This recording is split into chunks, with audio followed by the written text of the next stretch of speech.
Buona giornata e ben ritrovati con la prima edizione del nostro telegiornale. Anche quest'oggi, sabato 3 dicembre, saremo insieme fino alle 14:30 con tutte le notizie di cronaca di oggi e gli aggiornamenti naturalmente relativi ai principali fatti della giornata, ma poi come sempre gli approfondimenti, le interviste di approfondimento su quelle che sono le principali tematiche di attualità, e ce ne sono davvero tante quest'oggi, a partire dalla sanità con l'influenza che sta abbinata al Covid, sta mettendo a letto decine di migliaia di persone nella nostra regione, ma poi ancora parleremo di lavoro e dell'incremento degli incidenti sul lavoro che ci sono stati nelle ultime settimane nel nostro territorio, ma ancora di finanziaria e degli effetti sulle famiglie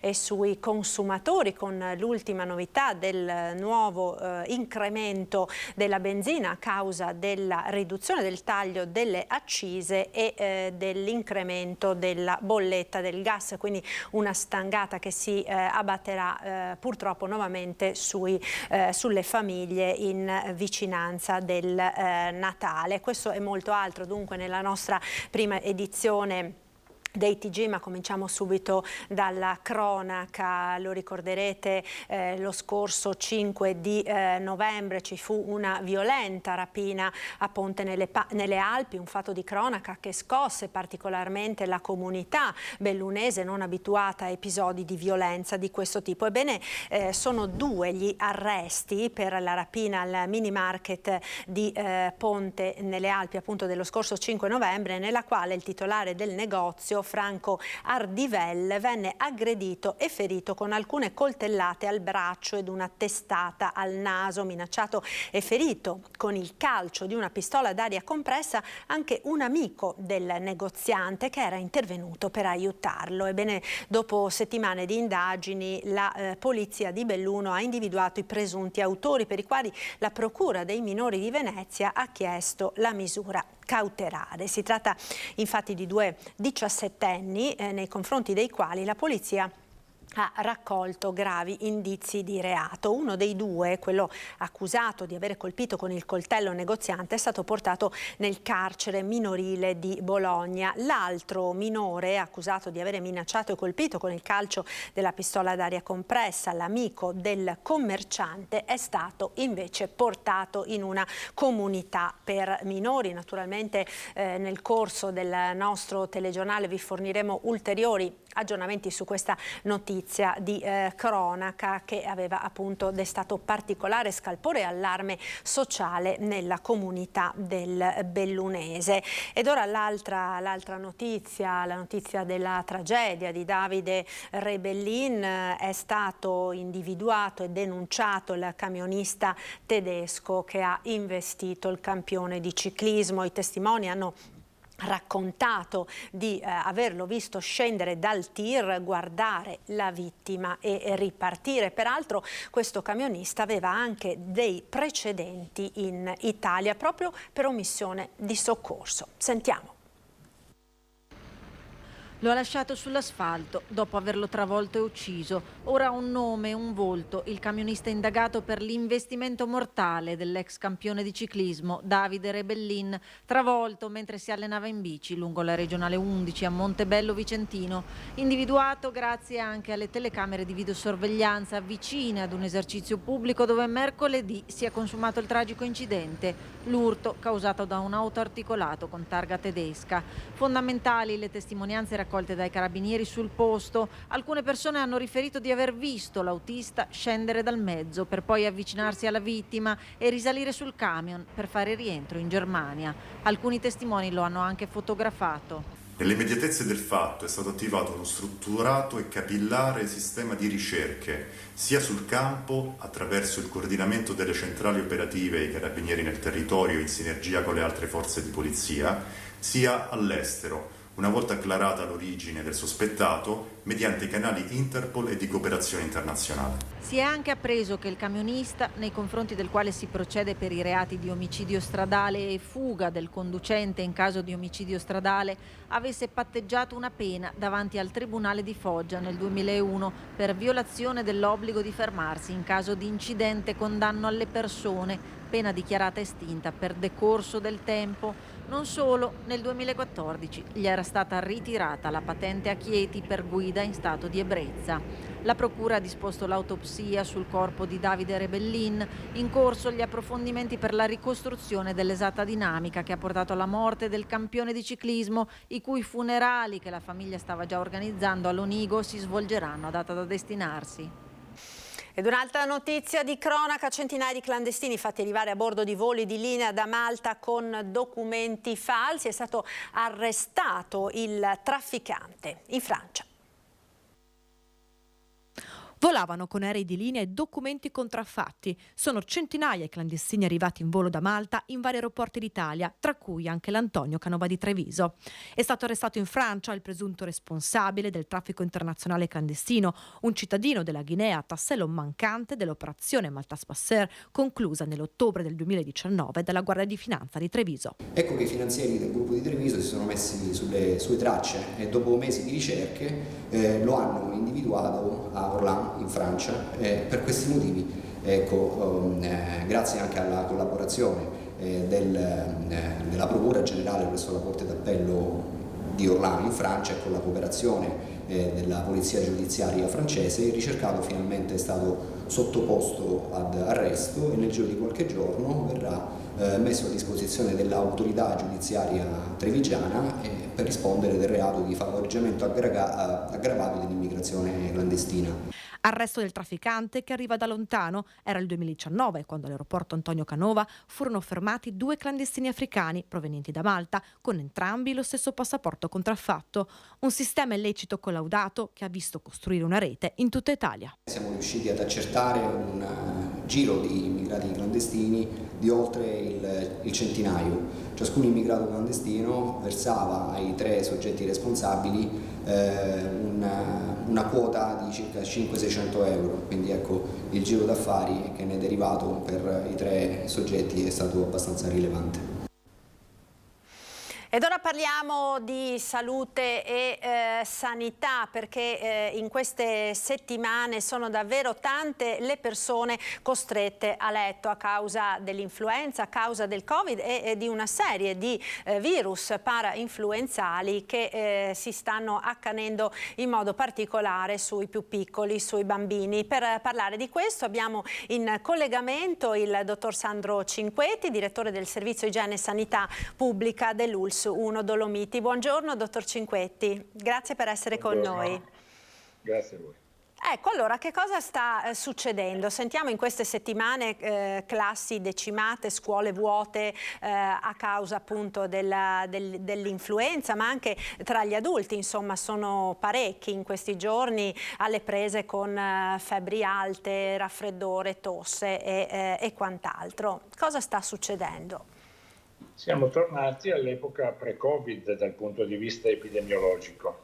Dopo 2 anni, vale a dire l'inverno 2021 e l'inverno 21-22, nei quali i sistemi di protezione che abbiamo messo in campo per il Covid, quindi mascherine, igienizzazione frequente, distanziamento sociale, avevano di fatto portato l'incidenza dell'influenza al di sotto della soglia epidemica o quasi. Stiamo assistendo quest'anno invece a un'incidenza dell'influenza e di altre forme cosiddette simili influenzali che rappresenta un andamento molto simile a quello del triennio precedente il Covid. Siamo nella fase di ascesa epidemica. Nelle ultime 2 o 3 settimane ci siamo portati rapidamente oltre i 10 casi su 1000 abitanti, che significa 1000 casi su 100.000. Ricordo che il Covid in questo momento sta viaggiando sui 500 casi su 100.000 abitanti Quindi abbiamo una convivenza in qualche modo del Covid e di altre forme simili influenzali, non facilmente distinguibili, se non per il fatto che siamo abituati a fare il tampone per il Covid e per esso quindi riusciamo a fare una diagnosi abbastanza precisa, mentre per le altre forme cosiddette influenzali o simili influenzali, non facendo un tampone di regola, andiamo per approssimazione. La gran parte di queste forme, tuttavia, sono l'influenza classica. Ecco, l'influenza classica, no?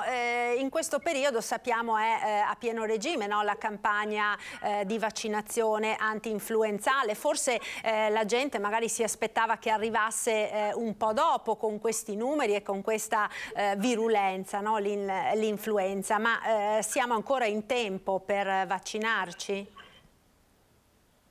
Allora, il ragionamento è articolato e qualche minuto, diciamo, me lo prendo per proporlo a chi ci ascolta.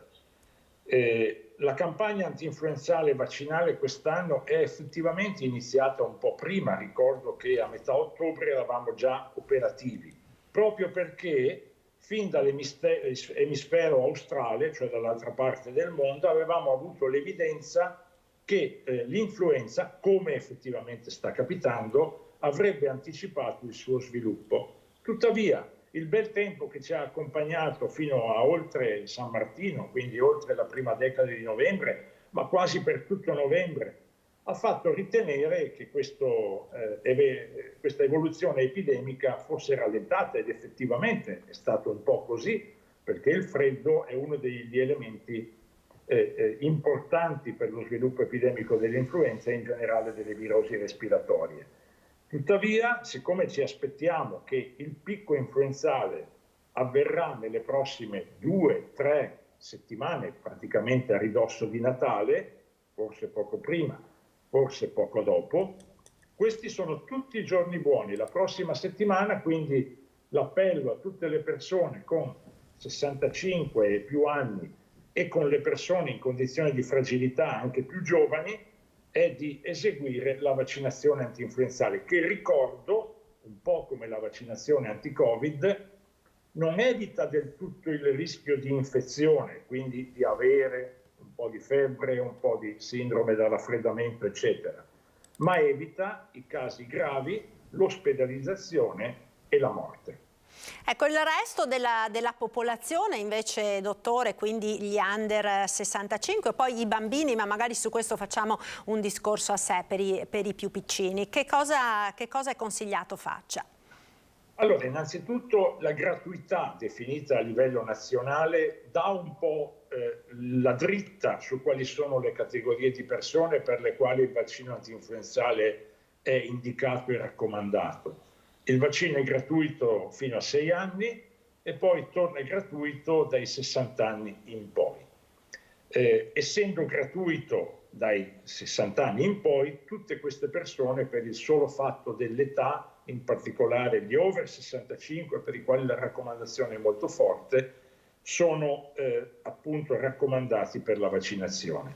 Al di sotto di quest'età ci sono condizioni in cui con un ticket o acquistando il vaccino in farmacia, anche le persone più giovani in buone condizioni di salute possono eseguire la vaccinazione, magari per precauzione lavorativa.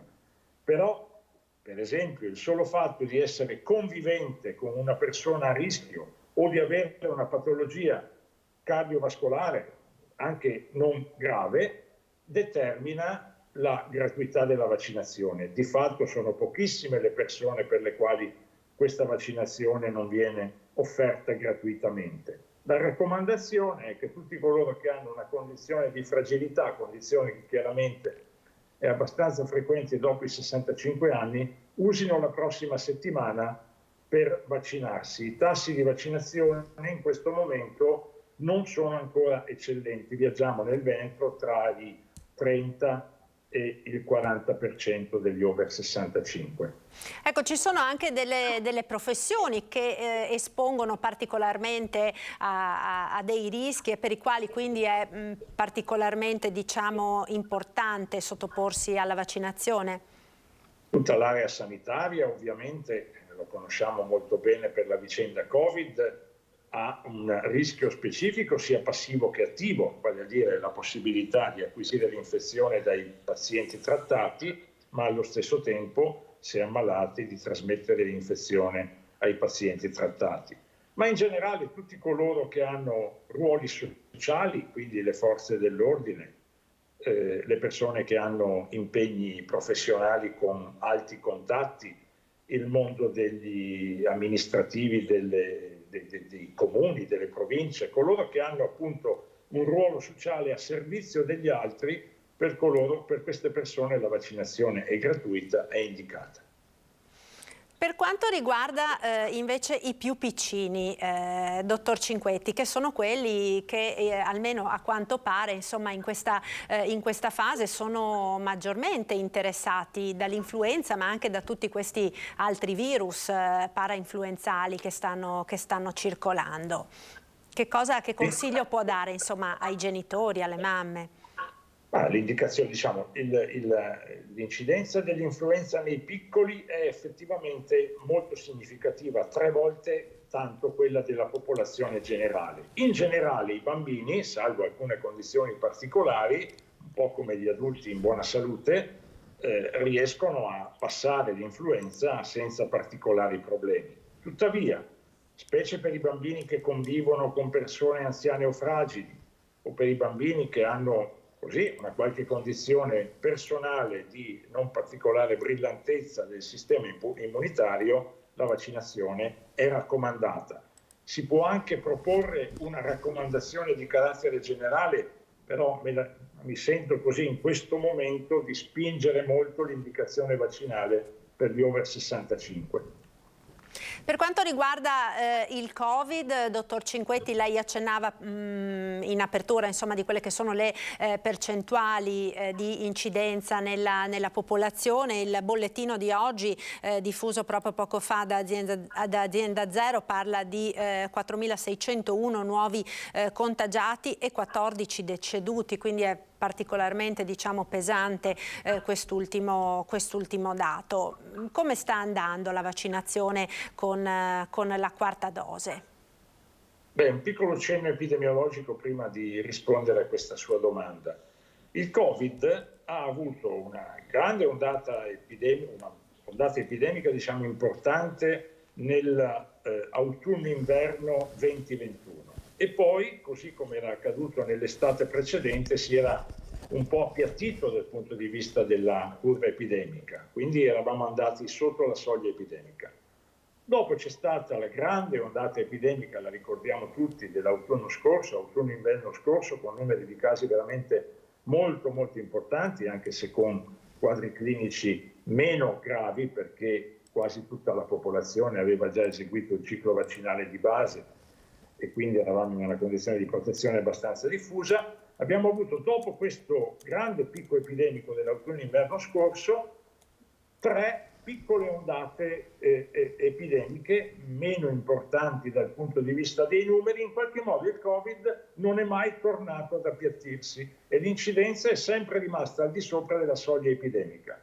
Questo raccomanda per tutte le persone per le quali il rischio di malattia grave e di morte rimane significativo, che hanno già eseguito la terza dose, ma quasi tutti l'hanno fatto, di eseguire la quarta dose di vaccino anti-Covid se sono passati 120 giorni da un'eventuale malattia o da un'eventuale dose precedente, over 80 anche la quinta se necessario per aumentare ulteriormente il bagaglio di risposta immunitaria.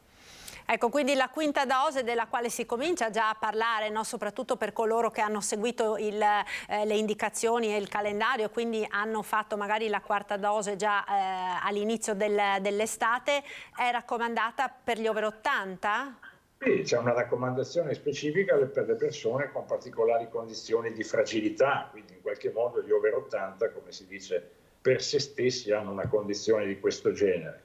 Però abbiamo visto che insomma terza, quarta, quinta dose rappresentano già un bagaglio immunitario significativo.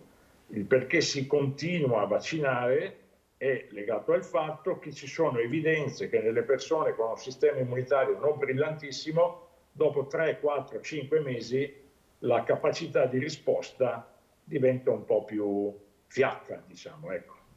Ecco, secondo lei, dottore, sulla base di quanto ci diceva prima, no, per esempio relativamente all'influenza, di questo andamento come si è visto nell'emisfero australe, il Covid che sorprese potrebbe, come dire, rivelarci nel corso di questo inverno? Beh, intanto è da dire che da circa un anno abbiamo il Covid rappresentato dalle ultime varianti contenute tra l'altro nell'ultimo vaccino disponibile per i richiami. Sta circolando praticamente la variante BA5 Omicron e sono varianti che hanno una forte diffusività, una capacità di contagiare le persone molto importante, tipo quella del morbillo quando non eravamo vaccinati di un tempo, quindi una grande capacità diffusiva, però fortunatamente, soprattutto per le persone in discrete condizioni di salute o buone, una virulenza non particolarmente importante. Sembra che il Covid, con queste ondate periodiche, si stia un po' endemizzando, si dice, cioè adattando al contesto, lui circola, noi in qualche modo facciamo un po' di casistica, ci vacciniamo, qualche caso purtroppo rimane significativo, come del resto anche per l'influenza e per altre virosi. Quindi attenzione ai fragili, attenzione al controllo epidemico ancora, mascherina nei luoghi affollati, mascherina nei contesti delicati come in ospedale o in sanità, e distanziamento sociale, cioè non è ancora il momento delle grandi aggregazioni al chiuso, anche se ovviamente d'inverno siamo chiamati per ragioni ovvie a stare prevalentemente al chiuso. Io la ringrazio davvero, dottore, per essere stato con noi e per averci spiegato, insomma, quello che sta accadendo e che molte famiglie in questi giorni stanno vivendo, insomma, con qualcuno alle prese o con l'influenza o con il Covid. Grazie a Sandro Cinquetti, direttore del Dipartimento del Servizio Igiene e Sanità Pubblica dell'ULSS 1 Dolomiti. Buona giornata e buon lavoro. Grazie a lei e buon Natale, visto che siamo in avvento. Grazie. Buongiorno agli ascoltatori. Grazie altrettanto. Allora, noi ora ci fermiamo per qualche istante di pubblicità. Restate con noi. A tra poco. Primo obiettivo che noi ci diamo, il personale di studio qualificato, competente, che accolga i pazienti, che faccia un primo triage e riesca a dare le prime risposte, perché spesso i bisogni sono sociali, assistenziali, è un mix attraverso il quale il personale di studio competente, accogliente, di esperienza riesce a selezionare e a portare al medico i problemi già predigeriti, se così possiamo dire. L'importante riorganizzazione passa attraverso loro, personale amministrativo e personale infermieristico. Quali sono le problematiche che con cui vi scontrate ormai quotidianamente e che mandano in affanno il sistema, in affanno i medici e gli stessi pazienti, perché ormai si è tutti nella stessa barca? Esattamente sì. Un indicatore importante è la difficoltà di mettersi in contatto col proprio medico di famiglia, e questo è un indicatore di sofferenza del medico di famiglia in primis e delle persone che assiste e dei pazienti che cercano di telefonare. Perché? Pensate che una medicina di gruppo di 7-8 persone riceve quotidianamente dalle 1000 alle 1200 telefonate al giorno, quindi anche con 2-3 segretarie, e soltanto il 23% della popolazione veneta oggi può usufruire di un servizio di medicina generale di questo livello, solo il 23%, che è dato dalle medicine di gruppo integrate. Il 40% della popolazione ha un medico di famiglia che non ha neanche la segretaria. Allora la domanda è: come si può pretendere di essere una regione, un paese di livello europeo con una struttura organizzativa ancora ferma agli anni 70-80? Noi stiamo lottando per questo, abbiamo interessi comuni con i pazienti che curiamo e lo stress che loro vivono è il nostro stress, perché stiamo vivendo, e la pandemia ha accelerato notevolmente questa situazione, stiamo vivendo uno stress relazionale che non è mai stato così forte nella storia della medicina di famiglia. Dottore, questo è un problema che sta coinvolgendo tutto il paese, specifichiamolo, non solo la nostra regione. Ovviamente voi vi state attivando per quanto riguarda la nostra regione, ma sappiamo che è una problematica diffusa. Dicevamo, il Covid l'ha accelerato, non è responsabile quello che è accaduto durante la pandemia, ha solo accelerato un percorso che sarebbe arrivato comunque. Noi sappiamo da circa 15-20 anni che le curve demografiche e i pensionamenti della medicina generale avrebbero avuto questo andamento. Era una cosa nota e la politica non può negare le proprie responsabilità, politica nazionale e politica regionale, perché la conferenza Stato-Regioni, insieme ai governi che sono succeduti, ai ministeri che si sono succeduti, che hanno pianificato i bisogni formativi delle professioni sanitarie. E questo è il risultato sulla medicina e questo è il risultato sull'infermieristica. Voi sapete che anche nell'ambito degli infermieri c'è una gravissima carenza, ma è una carenza anche di deficit di appetibilità rispetto alle professioni sanitarie, perché oggi i giovani medici non vogliono più fare il medico di medicina generale. Noi perdiamo il 40% di giovani fra l'iscrizione al corso, la frequentazione del corso per il diploma e il dopo diploma. Noi perdiamo il 40% dei giovani che si iscrivono al corso di medicina generale. Oggi ho letto che su 18.000 posti di infermieri soltanto 16.000 si sono presentati. È una situazione drammatica. Qual è la risposta che bisogna dare? Bisogna dare risposta alla dignità professionale di queste categorie. Bisogna pagarle meglio, farle lavorare meglio in ambienti più protetti. Quello che succede anche ai colleghi ospedalieri nell'ambito dell'emergenza-urgenza è clamorosamente evidente. È lì che c'è il problema, la punta dell'iceberg di una situazione drammatica che non può essere negata più e non possiamo continuare o con le cooperative o strapagando l'attività libera professionale. Non è questa la risoluzione del problema. Affrontiamolo riorganizzando e finanziando il Servizio Sanitario Nazionale. Una situazione drammatica che spesso sfocia anche in episodi altrettanto drammatici, spesso medici, e non ultimo un episodio avvenuto nel Veneziano di un'infermiera aggredita da un paziente, tra l'altro un'infermiera in gravidanza, 6 mesi di gravidanza, che insomma si è trovata a essere aggredita da questo paziente solamente perché aveva chiesto di indossare la mascherina che lui non aveva.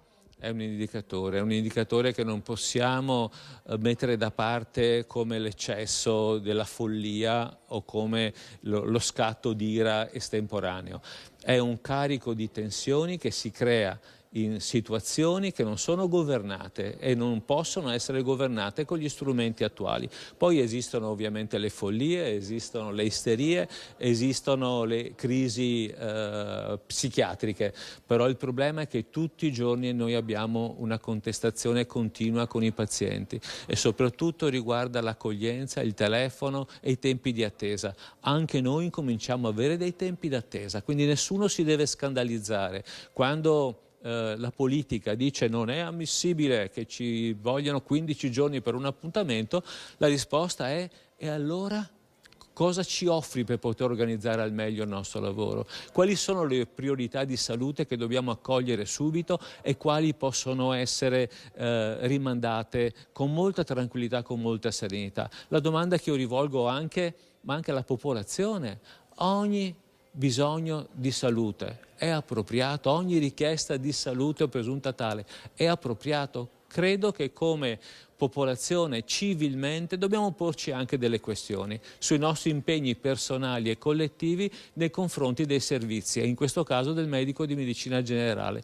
Dobbiamo incominciare a ragionare sulle priorità, sulle nostre priorità e su cosa chiediamo a questi medici nel mondo attuale, che è cambiato radicalmente, drammaticamente, velocissimamente e con il quale facciamo tanta fatica, tutti noi, non solo i medici, ma tutta la popolazione, a rapportarci. Sintetizzando, anche se è difficile ovviamente perché non è possibile soprattutto in pochi minuti, ma che cosa bisognerebbe fare, dove bisognerebbe intervenire, dove bisognerebbe agire per sistemare questa situazione e per far lavorare meglio i medici e far sentire anche meglio i pazienti, perché quando si parla di salute ovviamente la preoccupazione è tanta. davo un numero oggi che è il 23%, soltanto il 23% della popolazione veneta in questo momento è servita da un servizio di medicina generale dignitoso ed è la popolazione che accede alle medicine di gruppo integrate, solo il 23%. Il 40% della popolazione ha un medico che ancora lavora da solo, senza l'uso di nessun personale.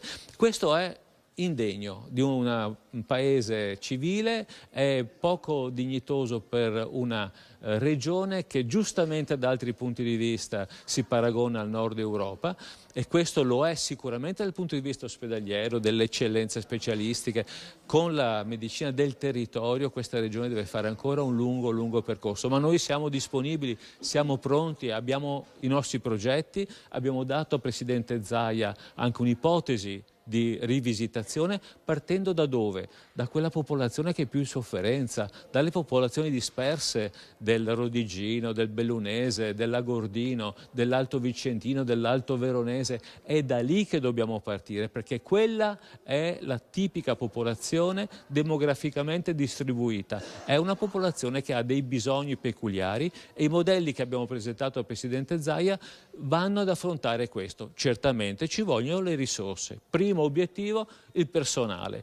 Del personale, primo obiettivo prioritario, il personale amministrativo, la segreteria. La segreteria non può essere una telefonista, non può essere un call center, deve essere un assistente di studio competente, che sa fare il proprio lavoro, che conosce la propria gente, che sa discriminare i bisogni, che sa portare i bisogni alla presenza del medico, che in quel momento affronta la selezione di bisogni prioritari.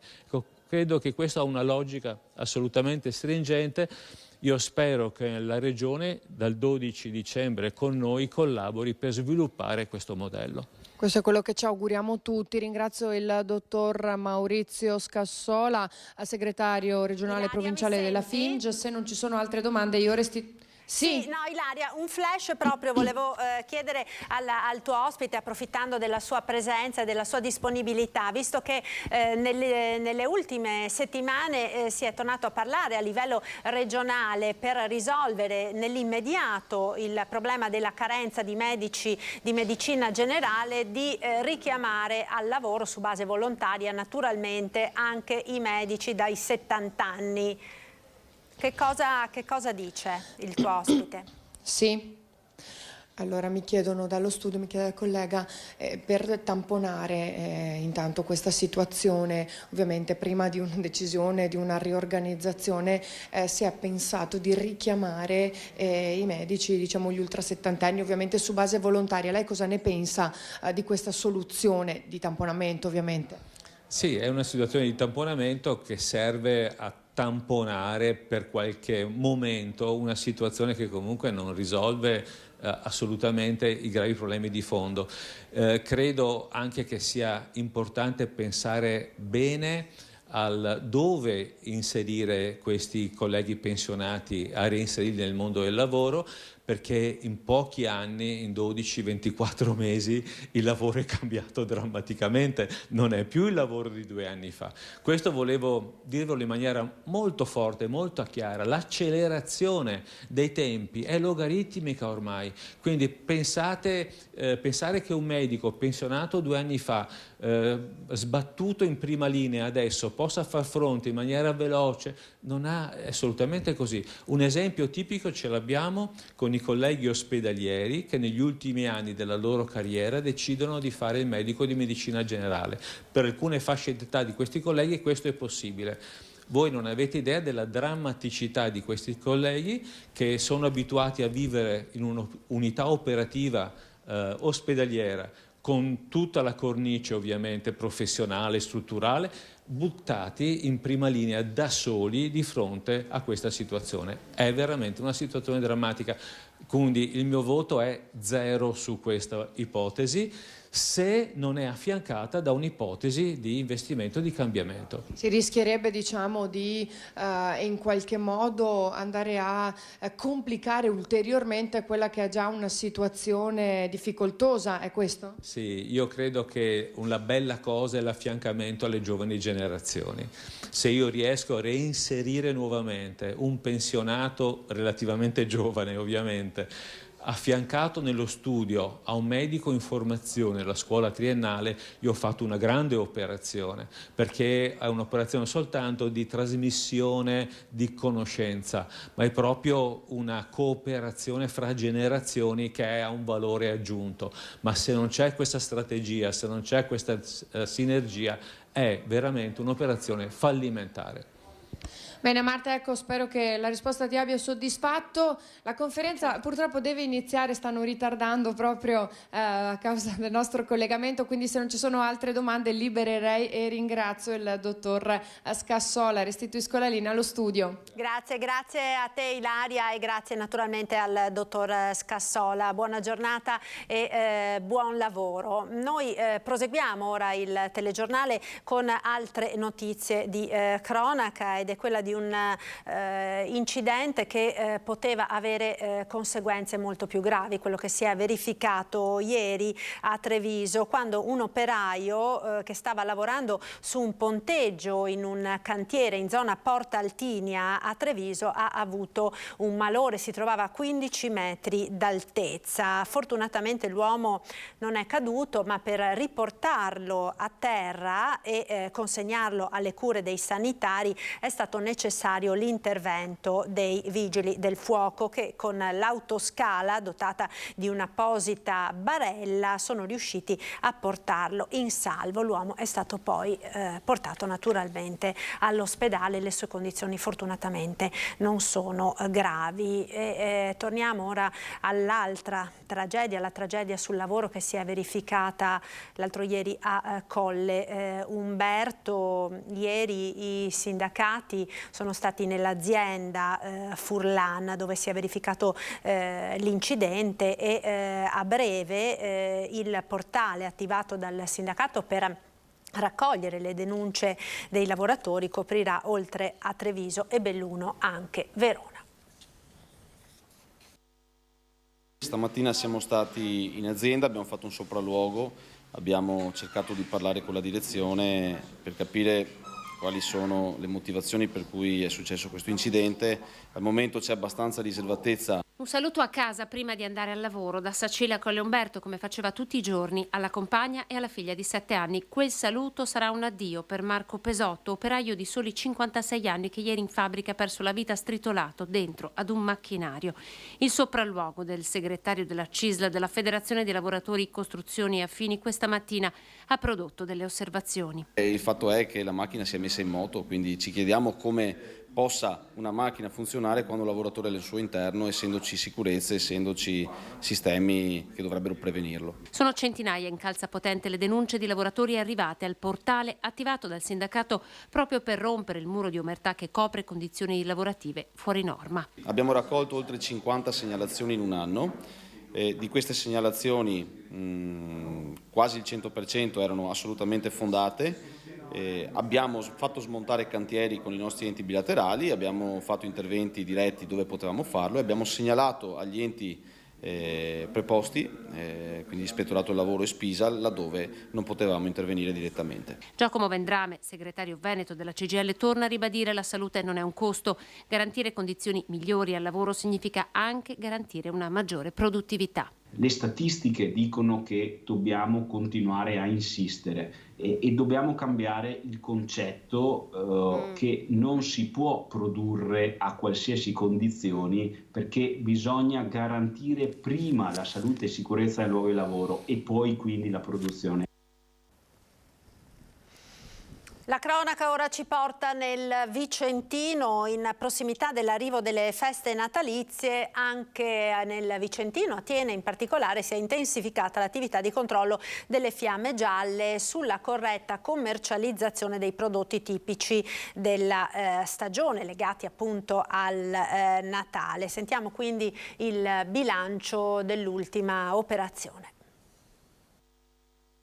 Tiene, 23.000 decorazioni natalizie sono state sequestrate dai militari del Comando Provinciale della Guardia di Finanza di Vicenza in alcuni punti vendita del comune. Una operazione che ha visto i finanzieri concentrare i controlli per il contrasto alla contraffazione e all'abusivismo commerciale e la vendita di prodotti non conformi agli standard di sicurezza previsti dalla normativa dell'Unione Europea.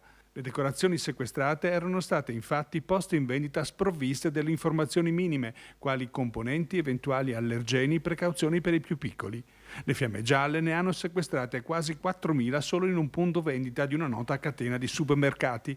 Altre 19.000 decorazioni sono state sequestrate in altri 2 esercizi commerciali ubicati nel comune di Thiene e di Sarcedo di un'altra catena commerciale, perché posti in vendita in violazione alle prescrizioni previste dal Codice del Consumo. Nei confronti di tutte le imprese che avevano messo in commercio il materiale sequestrato è stato redatto un verbale di contestazione amministrativa che prevede sanzioni fino a un massimo complessivo di oltre 50.000 euro. I controlli della Guardia di Finanza nell'ottica della tutela del mercato e la sicurezza dei consumatori proseguiranno per tutto il periodo natalizio. Truffe agli anziani. I carabinieri del Comando Provinciale di Belluno lanciano una campagna di prevenzione sul territorio rivolta alle persone più fragili, in distribuzione pieghevoli con suggerimenti e consigli per non cadere nella trappola dei malintenzionati. Nel caso delle truffe agli anziani la statistica non rileva assolutamente. Pochi casi sono comunque troppi casi. Prima che la provincia di Belluno diventi terreno fertile per malfattori, dal Comando Provinciale dei Carabinieri riparte la campagna di prevenzione contro le truffe agli anziani. Una emergenza vera e propria non c'è, ma, afferma il colonnello Pigozzo, dobbiamo creare un argine. A questo scopo sono stati mobilitati uomini e stazioni dell'Arma diffuse capillarmente nel bellunese per diffondere suggerimenti e consigli pratici rivolti alle persone più fragili, nei loro luoghi di ritrovo e nelle parrocchie. Ci sono tantissime tecniche utilizzate dai truffatori, però è bene diffonderle queste tecniche perché tutti le sappiano. La più diffusa, la più ricorrente ultimamente è la telefonata che arriva a casa e che dice che un parente è stato coinvolto in un incidente stradale ed è responsabile di quell'incidente. La persona dall'altra parte del telefono chiede dei soldi per risolvere questa situazione. La casistica messa in atto da Il Gatto e la Volpe di Collodiana Memoria riporta camuffamenti d'ogni genere, falsi carabinieri e funzionari dell'Enel, finti venditori, ma c'è anche la tecnica dell'abbraccio o quella di sporcare i vestiti ad ignari anziani che camminano per strada. In ogni caso l'Arma esorta a chiamare il 112 al minimo dubbio e senza timore alcuno. A supportare la campagna i militari in congedo dell'Associazione Carabinieri. Vorrei chiedere ai figli, ai nipoti delle persone anziane che quando vanno a trovarle parlino di questo tema, affrontino con loro questo argomento. Abbiamo bisogno di diffondere questa notizia in modo che le persone anziane abbiano uno strumento per difendersi. Ed ora andiamo nel Padovano, a Curtarolo. Vedo che si è collegata la collega Chiara Gaiani per l'inaugurazione di un'opera viaria davvero molto importante e molto attesa da tutto quel territorio. Buongiorno Chiara. Buongiorno Marta, buongiorno ai telespettatori. Sto letteralmente facendo i primi passi sul nuovo ponte di Curtarolo. Lo posso fare perché finalmente abbiamo avuto un po' di pausa per la pioggia, una pioggia che è stata battente, vi assicuro, fino almeno a una decina di minuti fa. A mezzogiorno l'inaugurazione ufficiale di quest'opera, davvero un'opera molto attesa da tutto questo territorio, in modo particolare dall'Alta Padovana. Io e il collega Cristian Roque Allende, che ringrazio, eravamo qui, pensate, anche il 2 luglio quando questo ponte, o meglio il ponte vecchio, che è stato realizzato proprio dove noi appunto siamo in questo momento, quindi sul nuovo ponte, è stato fatto esplodere con un'operazione anche molto impattante da un punto di vista visivo nel giro di pochissimi mesi, rispettando in modo serrato il cronoprogramma, nonostante il caldo, la lunga estate calda che abbiamo vissuto tutti. Il ponte ponte è stato realizzato, è un ponte fondamentale per il collegamento tra la città di Padova, che è alle mie spalle, e poi tutta la pedemontana, quindi Cittadella e poi Bassano, una zona da un punto di vista industriale molto importante per la provincia di Padova. Questo ponte era ammalorato, era stato istituito un divieto di transito per i mezzi superiori alle 35 tonnellate, era stato lanciato più volte un appello da parte della provincia di Padova, perché questo tratto di Valsugana, pensate, è di competenza della provincia. Il taglio del nastro è veramente un giorno significativo per questi territori, un taglio del nastro reso possibile in tempi molto celeri, perché questo ponte ha usufruito in parte dei finanziamenti della gestione commissariale legata a Vaia e anche di uno snellimento di carattere burocratico molto importante. All'inaugurazione erano presenti il presidente del Veneto Zaia, cioè il presidente della provincia di Padova Giordani. Ti darei proprio un'ultima nota: le prime auto transiteranno sul nuovo ponte a partire dalle 5 di oggi pomeriggio. Il ponte diventerà poi a doppio senso di marcia, quindi sia in direzione di Padova che di Cittadella. Il tratto, uno dei due vecchi ponti su cui adesso è in atto il traffico veicolare, verrà destinato alla circolazione di cicli e di pedoni. Ecco Marta, non so se hai altre domande da studio.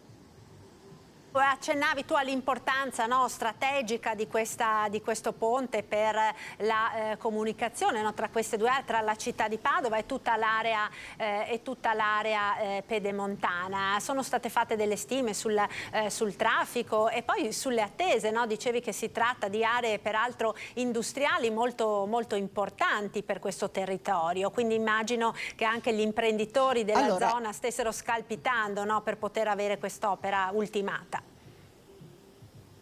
Assolutamente Marta. Allora, volumi di traffico 50.000 veicoli al giorno, pensate. Per quanto riguarda la tua domanda sulle attività produttive, ecco, questo è stato riconosciuto da tutti e vi assicuro che erano presenti sindaci che sono arrivati anche da Casale di Scodosio, in questo li ho riconosciuti, insomma, tra gli altri davvero era una serie di ombrelli e di fasce tricolori il momento dell'inaugurazione sotto alcuni gazebo dove insomma scendevano copiose le gocce di pioggia. Perché? Perché è stata un'opera sinergica fortemente voluta da tutto il territorio, dai sindaci di qualsiasi colore politico, dalla provincia che ha fatto da capofila, ha fatto anche la progettazione di quest'opera, ma anche da tutto il tessuto produttivo. Un lavoro di squadra che è stato sottolineato da più parti nel momento dell'inaugurazione ha portato alla realizzazione di quest'opera nel giro di un anno. Il Presidente Zaia ricordava posa della prima pietra ottobre 2021, inaugurazione 3 dicembre 2022, stiamo parlando di 14 mesi e sinceramente è un ponte davvero di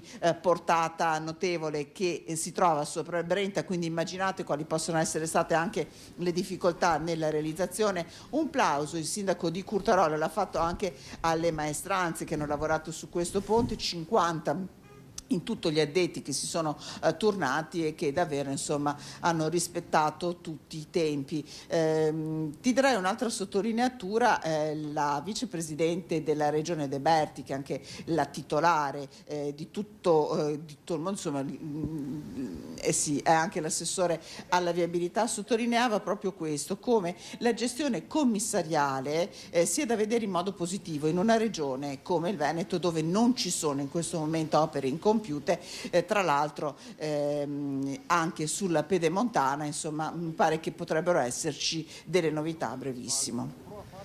Grazie Chiara, allora a te e al collega Cristian Rocchi Allende per questo collegamento da Curtarolo. Naturalmente poi nel corso dei nostri TG serali vedremo le immagini anche del taglio del nastro e poi naturalmente dalle 17, come dicevi tu, no, i veicoli potranno finalmente in tutte le due carreggiate cominciare ad attraversare questa nuova importante opera viaria. Buona giornata e buon lavoro. Grazie a voi. Allora, noi restiamo nel Padovano con la cronaca, perché torniamo a parlare della morte di Manuel Lorenzo Ntube, il sedicenne promessa del calcio Padova, morto a Ferrara, investito mentre era in bicicletta. I compagni di squadra dell'Under 17 non scenderanno in campo domani, lutto al braccio per tutte le altre formazioni. Sono tornati ad allenarsi, ma devono ancora elaborare la perdita di Manuel Lorenzo Ntube, il sedicenne promessa del calcio Padova, i compagni dell'Under 17, che domenica non scenderanno in campo per la partita di campionato. Lutto al braccio per tutte le altre formazioni biancoscudate nelle sfide previste. Aveva solo 16 anni Manuel Lorenzo Ntube. La sua vita è stata spezzata nella serata di mercoledì alle porte di Ferrara, la città dove viveva con la famiglia. Era in bici con un amico quando verso le 20:45 è stato travolto e ucciso da un 37enne del posto, fuggito senza prestargli soccorso. L'uomo, rintracciato dalla polizia locale, è stato indagato. Per lui la magistratura non ha ritenuto fosse necessario l'arresto. Un incidente su cui si sta cercando di fare piena chiarezza. La prossima settimana sarà affidato l'incarico per l'autopsia e saranno nominati i periti per gli esami tecnici. Accertamenti fondamentali per cercare di capire cosa sia accaduto in quegli istanti maledetti costati la vita a Manuel Lorenzo. Attraverso internet adescava clienti proponendo falsi investimenti. Un 49enne è stato denunciato per truffa, oscurati numerosi siti web. Ai clienti che si procacciava online prometteva facili guadagni, ma gli ignari investitori cadevano nella trappola di falsi prodotti finanziari. La Guardia di Finanza ha denunciato un 49enne padovano ritenuto autore della truffa. Le Fiamme Gialle, su ordine della procura, hanno oscurato 2 siti internet, 3 profili Facebook e rimosso diversi filmati da YouTube. Il provvedimento arriva a chiusura di un'indagine su una serie di truffe relative a falsi investimenti finanziari pubblicizzati online. Il 49enne avrebbe prospettato floridi guadagni facendo cadere in trappola le vittime, alcune di queste minacciate nel momento in cui chiedevano la restituzione del denaro investito. Con questo metodo sarebbe riuscito ad intascare oltre 200.000 euro. L'uomo è indagato per truffa, abusivismo finanziario e minacce. E ancora da Padova è stata salvata dai vigili del fuoco la neonata lasciata sola in casa. Il fatto è accaduto a Campodoro. Appena fuori dall'abitazione è stata portata in ospedale dai sanitari del SUEM 118 per accertamenti. La neonata di soli 3 mesi lasciata chiusa in casa dalla mamma mentre una pentola era sul fuoco. Il fatto è accaduto nel pomeriggio di venerdì a Campodoro. Dovevano essere pochi minuti, il tempo di fare i 2 passi a piedi che separano l'abitazione dall'asilo frequentato dalla sorellina maggiore della piccola. Si sono trasformati in attimi interminabili. Sulla via del ritorno la donna si è accorta di avere dimenticato le chiavi di casa. Immediata la richiesta di aiuto ai vicini che hanno chiamato i soccorsi. I vigili del fuoco hanno sfondato la porta d'ingresso, portato in salvo la bambina e messo in sicurezza la cucina. Le condizioni della piccola sono apparse buone. Ci fermiamo ora per qualche istante di pubblicità. Ci rivediamo tra poco, restate con noi. L'hai vista?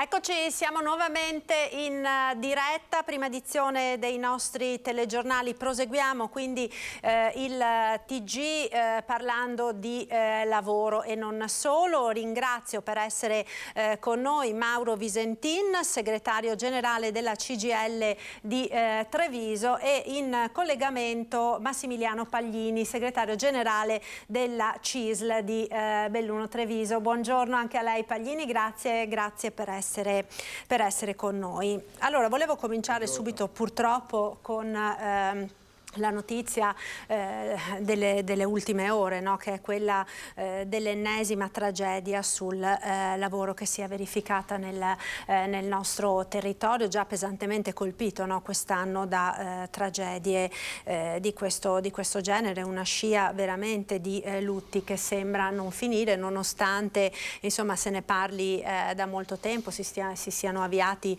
numerosi tavoli e numerose iniziative con le aziende, aziende e con lo Spisal proprio per cercare di arginare il fenomeno. Visentin, purtroppo però si continua a morire sul lavoro. Sì, perché ovviamente bisognerebbe passare dalle parole ai fatti, nel senso che va cambiato il modo con cui si concepisce il lavoro.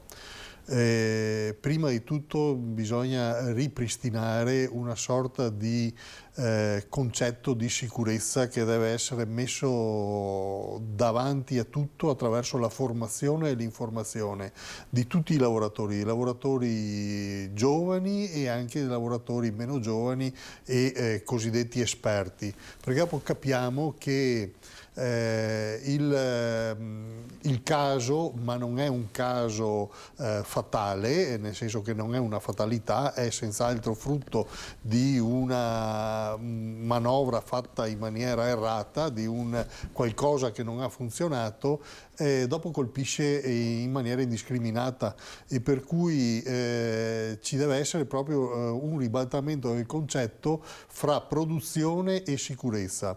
Prima viene la sicurezza e successivamente viene la produzione, viene il prodotto, viene il lavoro, viene il fatturato. Se noi non entriamo in questo meccanismo non riusciamo a sconfiggere questa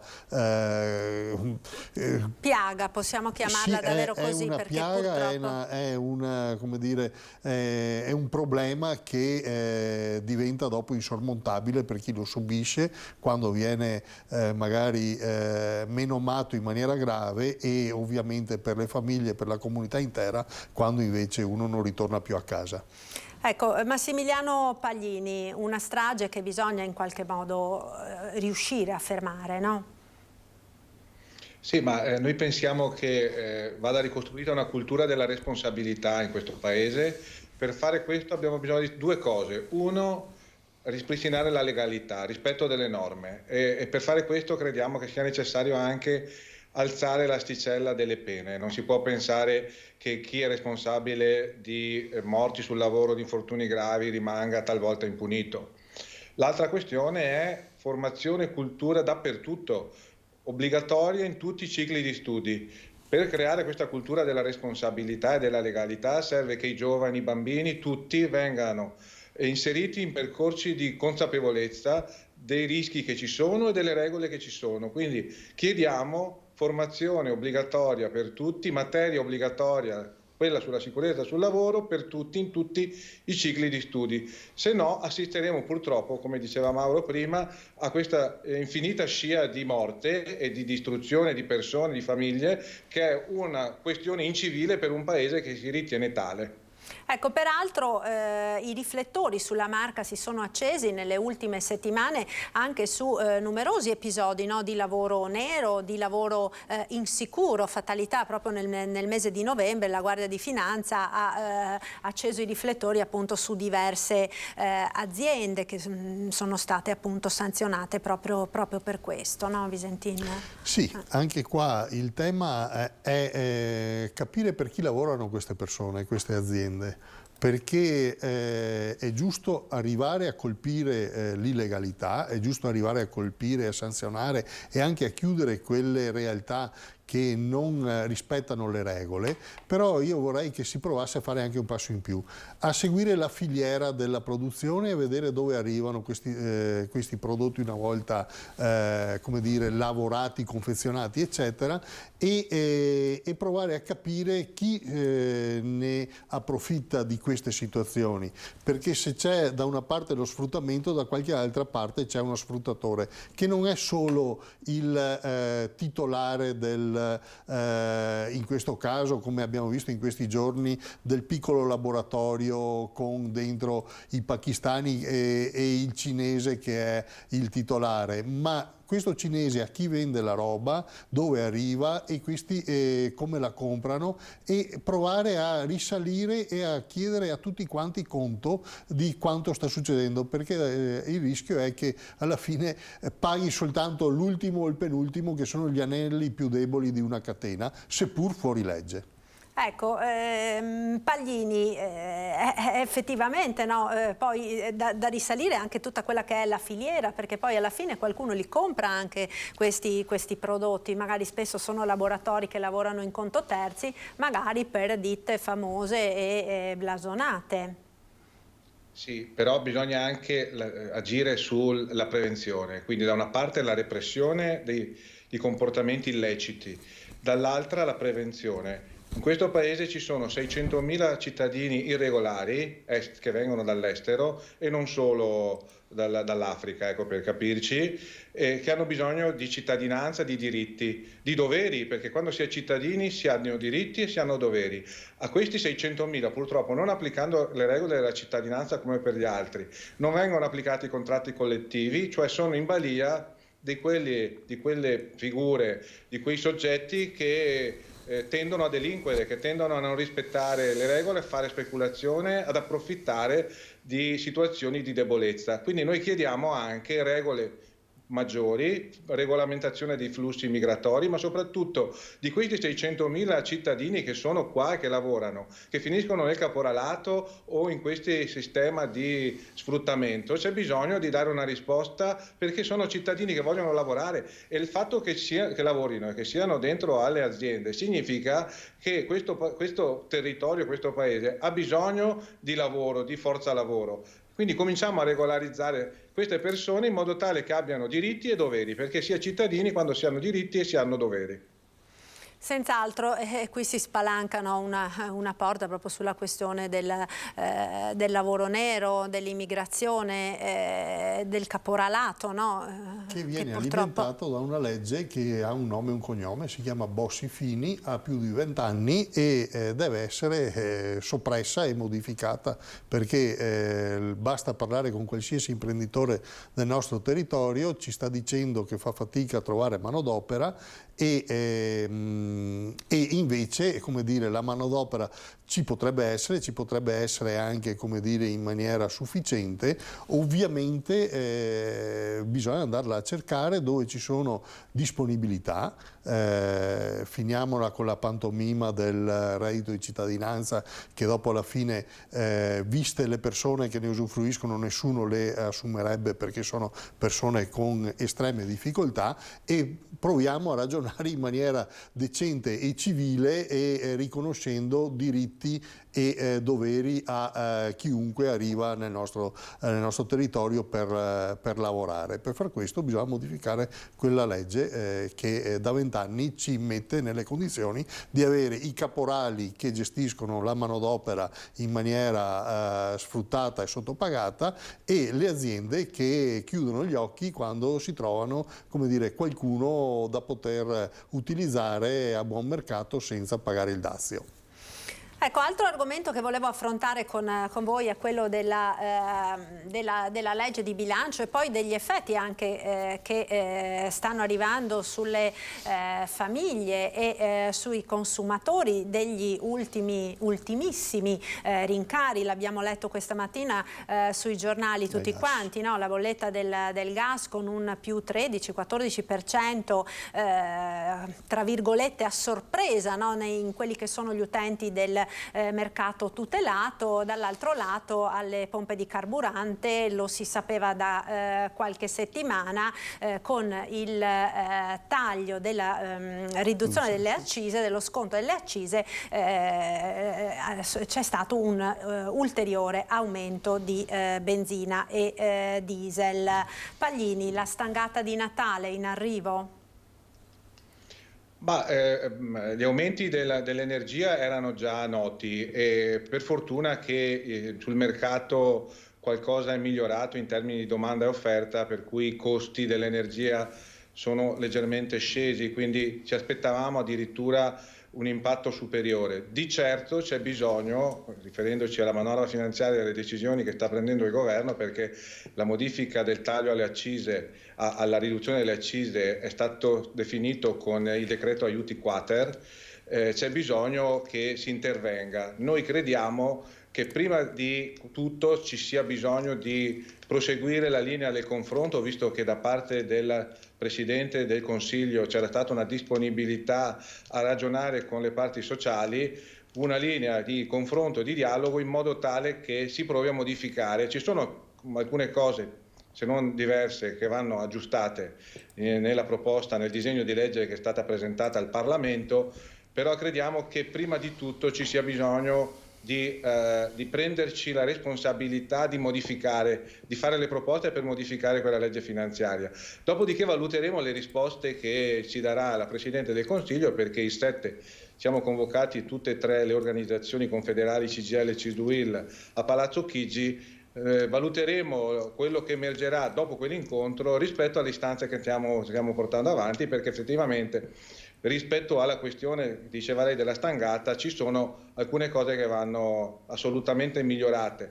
Non ultima quella di un ulteriore incremento della tassazione sugli extraprofitti, che comunque mi pare previsto dalla legge di bilancio, che in qualche modo dovrebbe essere ridistribuito a tutti quelli che sono i soggetti deboli, le famiglie che hanno bisogno di una boccata d'ossigeno. In questo momento qua siamo di fronte a una situazione che la chiameremo quasi una tempesta perfetta, perché da una parte i salari che non si muovono, dall'altra parte l'aumento dei costi dell'energia. Se non si agisce sulla leva fiscale e la riduzione del cuneo, che in qualche modo c'è stata prevista dal disegno di legge della manovra finanziaria, ma che secondo noi va ancora migliorato, saranno elementi che porteranno a questa cosiddetta tempesta perfetta. Però noi siamo convinti, dati anche i presupposti di partenza con i quali ha aperto il proprio mandato la Presidente del Consiglio, ci possano essere condizioni per dialogare. Dopodiché, se rispetto a questo non ci sarà da parte del Presidente una disponibilità a quelle che sono le istanze che noi portiamo avanti, valuteremo qualsiasi azione da mettere in atto. Ecco, Visentin, allora in questo diciamo le visioni non sono proprio tra CGIL e UIL, no? E CISL non sono proprio concordi. Voi siete già partiti sulla mobilitazione, no? Sì, nel senso che noi abbiamo valutato le dichiarazioni della Presidente del Consiglio e le abbiamo valutate in maniera negativa, proprio per i commenti che ha accompagnato le scelte della legge di bilancio. Ora, le criticità della legge di bilancio le citava anche Massimiliano adesso e chiaramente sono tutte condivise e tra l'altro non sono solo quelle, c'è anche la questione della legge della flat tax, dove un lavoratore dipendente e un pensionato viene tassato in maniera diversa, 3 volte di più di un lavoratore autonomo, fino a 85.000 euro di reddito. Anche questo credo sia del tutto fuori da ogni logica e da ogni regola, forse anche fuori dalla Costituzione.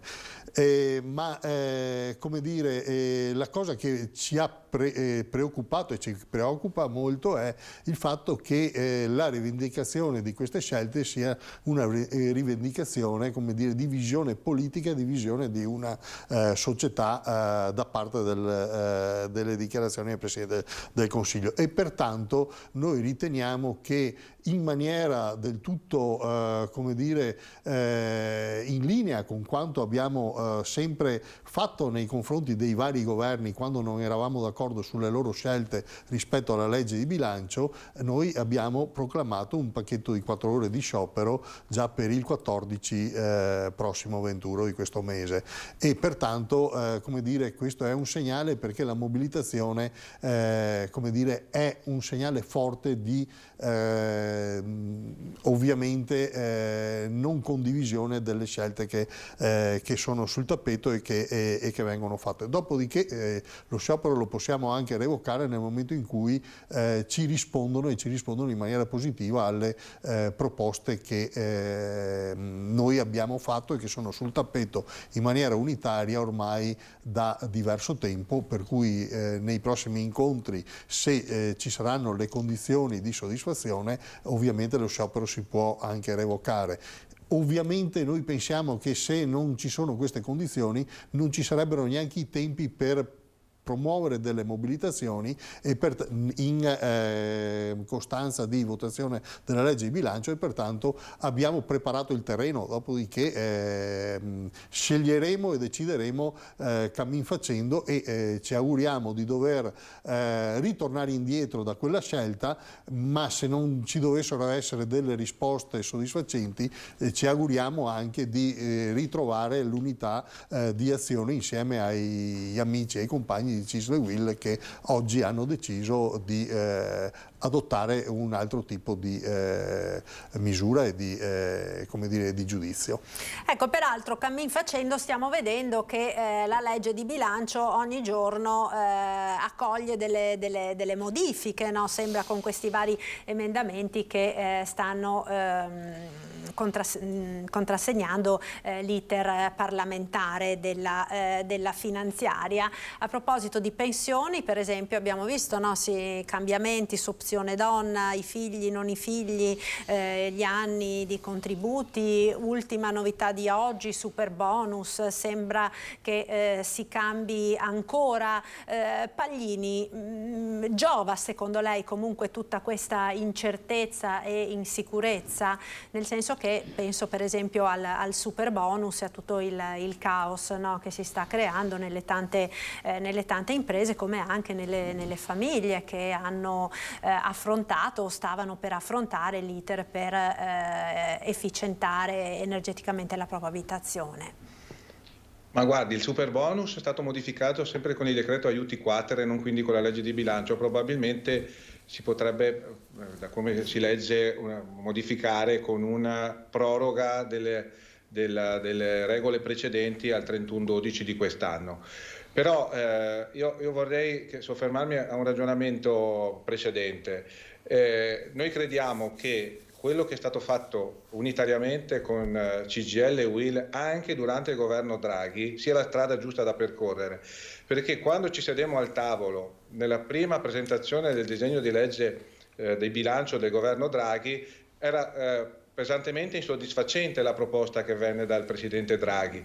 Poi ci mobilitammo assieme a CGIL e UIL e proponemmo al presidente Draghi, a quel Consiglio dei Ministri, delle modifiche sostanziali, spostammo quasi 6 miliardi di euro da provvedimenti ad altri provvedimenti che tutelavano il lavoro, le famiglie, e una situazione che era comunque pesante, e siamo riusciti comunque ad ottenere un risultato importante. Noi crediamo che quello sia il metodo di lavoro. Diamo solo una giustificazione di partenza, d'urgenza, ecco, a questo governo, perché effettivamente è un governo che si è insediato un mese fa e si è trovato con l'urgenza di dover presentare una legge di bilancio. Dopodiché, sulla natura che giustamente richiamava Mauro, valoriale di questo governo, li misureremo sulla strada, sul cammino che loro intraprenderanno. Di certo non abiureremo ai nostri valori, alle nostre priorità come organizzazione sindacale, come CISL, perché noi crediamo che su alcune cose non si possa assolutamente fare un passo indietro. Sulla lotta all'evasione fiscale, che è un tema che però investe questo Paese da 30 anni, da 40 anni, non è un tema di oggi, c'è bisogno di intervenire rapidamente e correggere alcuni provvedimenti, e lo diremo al Presidente Meloni. Ma non solo, sulle pensioni c'è stato da una parte prima la proposta e l'iniziativa di indicizzazione del 7% a partire da gennaio, poi una retromarcia nel disegno di legge. Ma siccome il disegno di legge deve attraversare un percorso di trasformazione in legge parlamentare, noi pensiamo che proprio lì dovremmo intervenire per portare a casa i risultati che vogliamo, le priorità che vogliamo, che sono tutela delle famiglie, tutela dei lavoratori, tutela delle fasce più deboli della società. Ecco, tra le ultime novità, insomma i vari aspetti che sono emersi nelle ultime ore, Visentin, c'è anche quello delle badanti e delle colf, no? Aumento del 9% a causa dell'inflazione, quindi dell'indicizzazione, un aumento che però va a pesare sulle famiglie, spesso magari su chi ha un anziano che ha necessità di assistenza, no? Continua, e quindi magari un impatto di più di 100 euro, quanto può essere al mese di incremento, rischia di mettere davvero in crisi quella che è la gestione di tante famiglie, di situazioni insomma di difficoltà. Anche qua, perché non c'è una vera condizione di assistenza a chi non è più autosufficiente e pertanto, come dire, si continua a caricare sulle famiglie e su il penultimo anello debole della catena il problema di, come dire, di un aumento dei costi e dei prezzi che sono legati all'inflazione, ma che sono legati alla dinamica anche dei salari, e dall'altra parte non c'è un consecutivo, come dire, una consecutiva soluzione nella tener monitorato e soprattutto nel avere come dire, un occhio di attenzione a qual è la spesa pubblica, sociale e sanitaria, e questo ovviamente non può essere caricato esclusivamente alle famiglie. Noi pensiamo che anche qua se c'è un elemento inflattivo che incide nei costi della vita comune, ci deve essere anche un altrettanto adeguamento dei salari, ma soprattutto anche dei servizi che non possono essere abbandonati o relegati alla stessa spesa dell'anno precedente. Questo anche dentro la legge finanziaria crea una sorta di gap che deve essere recuperato, perché ovviamente se sono mantenuti gli stessi importi dell'anno scorso per quanto riguarda i trasporti, per quanto riguarda il servizio pubblico, per quanto riguarda la sanità, per quanto riguarda la sicurezza, la formazione, eccetera, è chiaro che se ho un aumento dei costi vuol dire che io do meno servizi, do meno risposte ai cittadini che usufruiscono di questi servizi. Ecco, anche questo noi crediamo sia un ulteriore elemento da dover modificare all'interno della legge di bilancio, e chiaramente come dire, è una risposta che non sta arrivando da parte del governo. Ecco, Paglini, sulla questione colf e badanti, no? Che va a colpire particolarmente le famiglie, insomma, che hanno un anziano in casa da assistere, magari non autosufficiente. Beh, ma sì, assolutamente c'è da modificare il provvedimento, che è la proposta che viene formulata. Ricordo che però il tema dell'assistenza sociale è un tema sul quale stiamo insistendo da tempo come CGIL e CISL-UIL, non da ultimo con la manifestazione che è stata fatta unitariamente qualche giorno fa a Venezia. A Mestre, a Venezia, sì, dove abbiamo fortemente sostenuto che ci deve difendere e ricostruire il sistema sociosanitario di questo territorio del Veneto, che è stato lacerato in questi anni. Troppe risorse sono andate al posto sbagliato, quindi c'è bisogno di un intervento strutturale sia per quanto riguarda la materia che attiene al governo centrale, ma anche sul livello regionale e territoriale. Bisogna che cambi rotta anche la giunta regionale del Veneto e che vengano destinate alle famiglie, al sociosanitario, maggiori risorse, senza però andare a mettere le mani in tasca ai soliti, perché giustamente, come diceva Mauro prima, se c'è una categoria che in questo paese ha sempre pagato, sono pensionati e dipendenti. Noi saremo un po' stufi, nel senso che noi continuiamo anche a pagare, però finché questo paese ha 100 miliardi di evasione fiscale e poi si mette la flat tax, probabilmente si sbaglia l'obiettivo. Cioè qui si rischia di non far pagare le tasse a chi già non le paga. Questo è il paradosso del paese. Quindi su questo noi insisteremo con la Presidente Meloni rispetto a questo, perché fa parte di tutta la nostra proposta unitaria, la piattaforma che abbiamo presentato di riforma del fisco. O anche qua o si interviene in modo strutturale, quindi dobbiamo stare al tavolo per questo, perché dobbiamo intervenire in modo strutturale non solo sulla manovra di bilancio, ma su tutte quelle che sono le carenze di questo paese: infrastrutture, un fisco decente, il sistema sociosanitario da salvaguardare, le politiche dei redditi. Però per fare questo dobbiamo stare al tavolo e discuterne. Dopodiché, se non ci ascoltano, scenderemo in piazza anche noi, ci mancherebbe altro.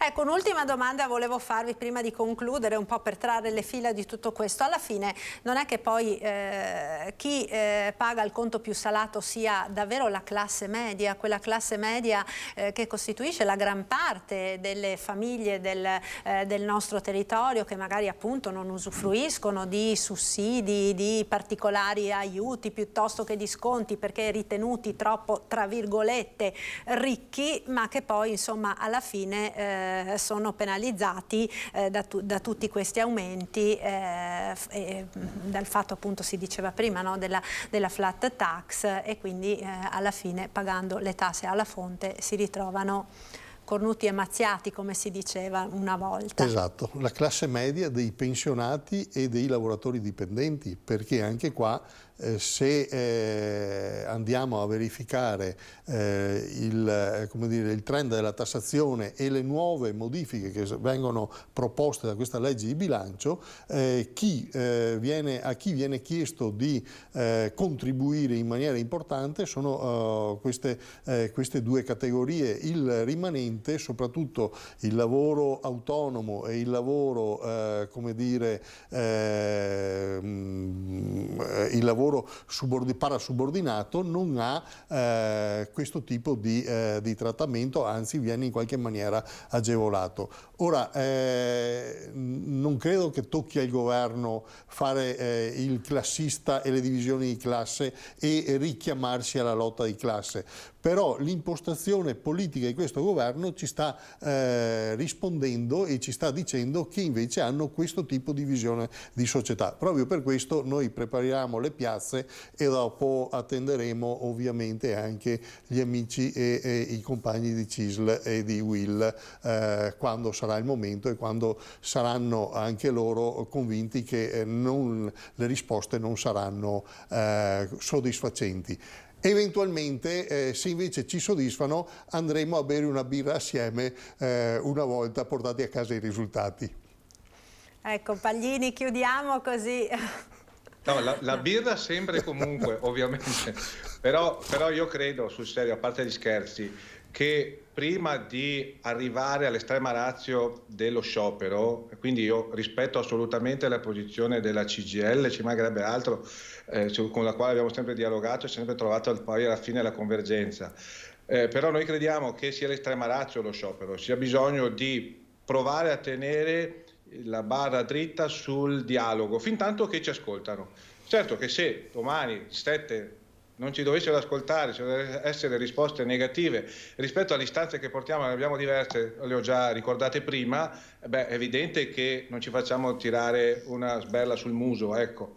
Per cui credo che però si debba provare fino all'ultimo, perché ricordo che l'anno scorso, esattamente in questo periodo, proprio per la nostra determinazione assieme a CGIL e UIL si arrivò a una modifica sostanziale delle poste di bilancio della manovra finanziaria, che consentì una riduzione del cuneo fiscale, consentì di dirottare molte risorse per la tutela delle famiglie e provare già da allora a contenere una situazione inflattiva che si stava già annunciando, e quindi ci fu un intervento sulle pensioni. E ci fu una disponibilità da parte del governo ad aprire un tavolo sulle pensioni, altro elemento sul quale noi pretenderemo delle risposte da parte della Presidente Meloni. Però io credo che tutto questo si possa ottenere se stiamo al tavolo. Poi al tavolo si sta fin tanto che ci sono le condizioni per stare. Se non ci dovessero essere, ovviamente valuteremo qualsiasi azione, però abbiamo già comunque detto come CISL nazionale e sul territorio che avvieremo dei momenti di assemblea con lavoratori e pensionati per confrontarci con la nostra gente, con le nostre persone, per capire qual è la situazione, perché noi percepiamo già una situazione pesantissima. La povertà in questo paese è duplicata in questi ultimi anni, ma non è certo di questo governo la responsabilità, come nemmeno del governo Draghi. Ce ne sono troppe di responsabilità che vengono da lontano. Dobbiamo agire tutti assieme per far sì che questo paese cambi. E quindi vedremo insomma che cosa accadrà nelle prossime settimane. Io vi ringrazio per essere stati con noi, grazie a Mauro Visentin, segretario generale della CGIL di Treviso, e a Massimiliano Paglini, segretario generale della CISL di Treviso e Belluno. Grazie, una buona giornata ad entrambi. Noi ora ci fermiamo qualche istante con il meteo e la pubblicità, subito dopo torniamo in diretta con il nostro telegiornale. A tra poco.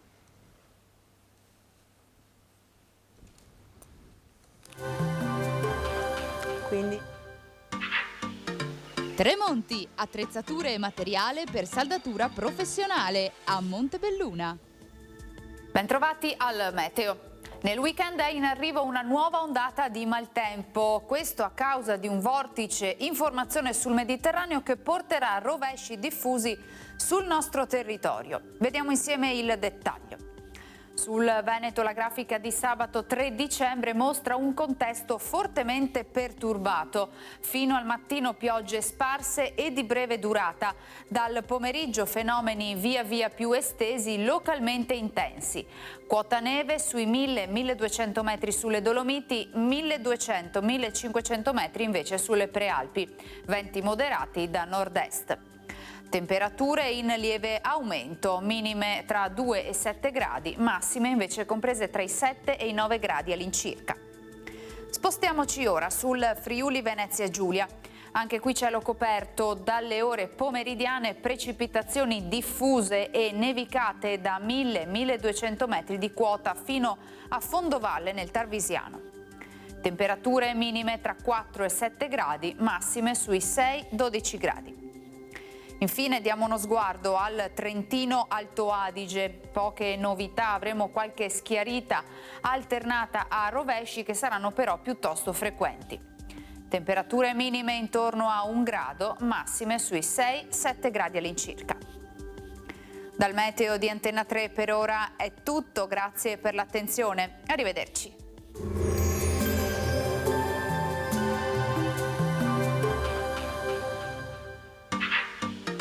Tremonti, attrezzature e materiale per saldatura professionale a Montebelluna.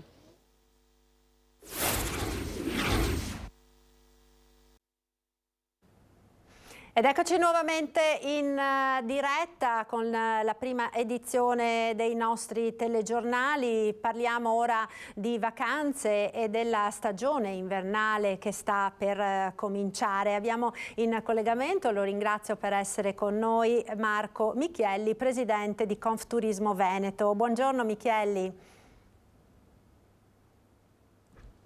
Non la sento, non sento l'audio in studio. Ecco, sì, ora la adesso mi senti? Sì, ora la sento benissimo.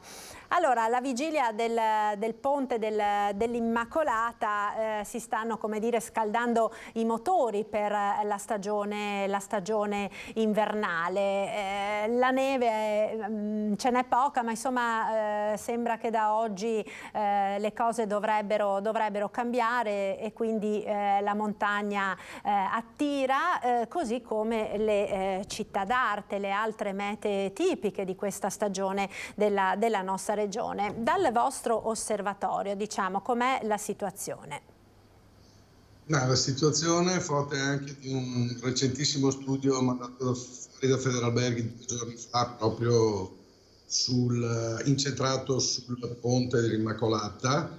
La situazione, ci sono dei dati interessanti, dirò. Intanto, molta più gente dell'anno scorso, un 1% perlomeno in più, che è molta gente, approfitterà per fare una vacanza, e questo è già qualcosa. Poi la proiezione che abbiamo, ma è rafforzata anche dai dati delle agenzie di viaggi, è che c'è una tendenza che è ormai consolidata da 2 o 3 anni, a causa pandemia ovviamente, a fare le vacanze in Italia. Quello che notiamo quest'anno è una maggior propensione a fare le vacanze nella propria regione di appartenenza, e questo è un bene sicuramente, soprattutto per i veneti, che rappresentiamo una popolazione numerosa e abbiamo un sacco di località turistiche, quindi buona per noi. Diciamo che il 94%, la previsione è il 94,1% degli italiani rimarrà in Italia contro il 92% dell'anno scorso, quindi un 2% in più rimarrà in Italia anziché andare all'estero, e il 6% si recherà all'estero contro il 7,7% dell'anno scorso, quindi sono 2 punti, mi ero sbagliato prima a darne uno solo, sono numeri importanti. Allora, come ha giustamente osservato lei, ma non occorre essere esperti del settore per capire che questo è il periodo della montagna, le do le percentuali di scelta degli italiani. La montagna il 28%, le località d'arte peraltro il 27%, quindi sono a un'incollatura. D'altro canto bisogna considerare che mentre per noi veneti che abbiamo le Dolomiti vicine è ovvio la propensione ad andare in montagna, per chi abita a 700-800 km dalle montagne nel sud d'Italia si recherà in città d'arte ovviamente. Quello che può sorprendere è un 13% alle località di mare, questo sicuramente si potrà sorprendere, che con qualcosa si testimonia che comunque anche le località di mare la loro parola la possono dire anche a dicembre. Quindi piace anche il mare d'inverno, insomma. Sì, piace anche il mare d'inverno. Tenga presente sempre che noi ragioniamo da veneti, un siciliano che rischia di andare in spiaggia a prendere il sole a dicembre a condizione data, perché ovviamente è dicembre anche in Sicilia, però è un dicembre diverso dal nostro, magari non farà il bagno, però può prendere il sole, quindi c'è anche questo. I laghi, finisco con i laghi al 5% e le località termali anche al 5%. Le previsioni per il Veneto sono buone, le previsioni nostre sono buone, c'è un marcato ottimismo anche perché, altro dato generato dalla pandemia, sono riprese le prenotazioni con un congruo anticipo, quindi non è che la gente oggi non hai una prenotazione in carta e la mattina dell'8 si presentano 100 persone in albergo, per fortuna, e quindi ci consente di dire che andrà bene. Come lei ha giustamente osservato, non c'è tantissima neve, ma ce n'è sufficiente, gli impianti sono tutti innevati, quindi chi vuole sciare scierà tranquillamente e serenamente. Quindi diciamo insomma questo ponte dell'Immacolata che segna appunto, dicevamo, un po' l'avvio della stagione invernale, è l'anteprima di quello che potrebbe essere un periodo delle vacanze di Natale all'insegna tutto sommato dell'ottimismo, nonostante la situazione insomma economica che presenta tutte quelle incertezze, no, delle quali abbiamo tante volte parlato. Guardi, su questo andrei cauto perché i dati di prenotazione segnalano sicuramente delle prenotazioni, è ovvio, però non la valanga di prenotazioni che si potrebbe aspettare per le vacanze di Natale. Tenga anche presente che con la situazione economica nella quale tutte le nostre famiglie si trovano, chi farà la vacanza probabilmente il dichiarato medio in quell'indagine è 3 notti e mezza di permanenza durante le vacanze dell'Immacolata, che significa che qualcuno non avrà disponibilità economica magari per fare le vacanze di Natale. Tenga presente un'altra cosa, perché noi siamo schiavi anche del calendario, che cadrà di domenica sia Natale che il primo dell'anno, per cui non favorirà ponti a chi lavora in quel periodo e a chi non ha la vacanza piena dei 15 giorni. Quindi una certa prudenza, non un atteggiamento negativo assolutamente, però siamo molto più confidenti nel ponte dell'Immacolata che nelle vacanze di Natale. E dopo, grande punto di domanda, sarà il mese di gennaio, signori. Ecco, lei accennava appunto poco fa a quelli che sono i dati relativi al ponte dell'Immacolata. Questa maggiore propensione, diciamo, degli italiani nel rimanere in mete di vacanze comunque nazionali, comunque vicino a casa, ha a che fare con il caro bollette, con le spese maggiori che tante famiglie si trovano ad affrontare in questo periodo, quindi magari vacanze toccata e fuga senza dover spendere molto di viaggio, di spostamento? SNI mi verrebbe da risponderle, cioè da un lato sicuramente il discorso economico conta molto. Lei consideri che da quell'indagine sempre statistica il 34% degli italiani va in vacanza a casa di parenti o amici, quindi sicuramente non è gente che si può permettere la vacanza da 7.000 euro alle Maldive. Tenga presente il periodo di pandemia che ha posto l'accento molto marcatamente sulla sanità. Un veneto che vada nel Veneto non ha nessun problema a pensare di potersi sentire male nel bellunese piuttosto che a Venezia, non glielo si auguro ovviamente a nessuno, ma i nostri ospedali sono un'eccellenza europea. Se va nel resto d'Italia comunque trova un buon livello, e se va, che so, Nord Africa, senza fare nomi di specifici paesi, paesi asiatici eccetera, un minimo di dubbi ce li si pone. Ce li si poneva molto meno prima ma molto di più oggi. Perfino gli anziani, che dovrebbero essere quelli, ormai ci appartengo anch'io alla categoria, dovrebbero essere quelli più attenti a queste cose, una volta se ne infischiavano abbastanza, andavano indifferentemente in giro per il mondo, adesso sono molto molto più accorti. Tenga poi conto che c'è una situazione di guerra, quindi ci sono degli stati che sono vicini alla zona di guerra e magari non perché si ha paura, ma solo il fatto della vicinanza dà un po' di fastidio, quindi penso alla Turchia, ecco, per dirne una. Poi in Nord Africa la situazione politica non è delle migliori, quindi tutto porta a dissuadere il turista dal fare viaggi all'estero, che non sia Europa, chiaramente. Mi scusi, ma mi stavano dicendo una cosa ora dalla regia e quindi avevo perso l'ultimo secondo della sua battuta. Ma per quanto riguarda invece gli stranieri, che appeal ha il nostro paese per il turista straniero nelle vacanze appunto di Natale? Ma nelle vacanze di Natale ha un appeal leggermente inferiore. Ah, scusi, vacanze di Natale, pensavo all'Immacolata. Sì, Natale, penso che l'Immacolata appunto non abbia un grandissimo appeal per chi viene da molto distante, insomma. Chiaramente non...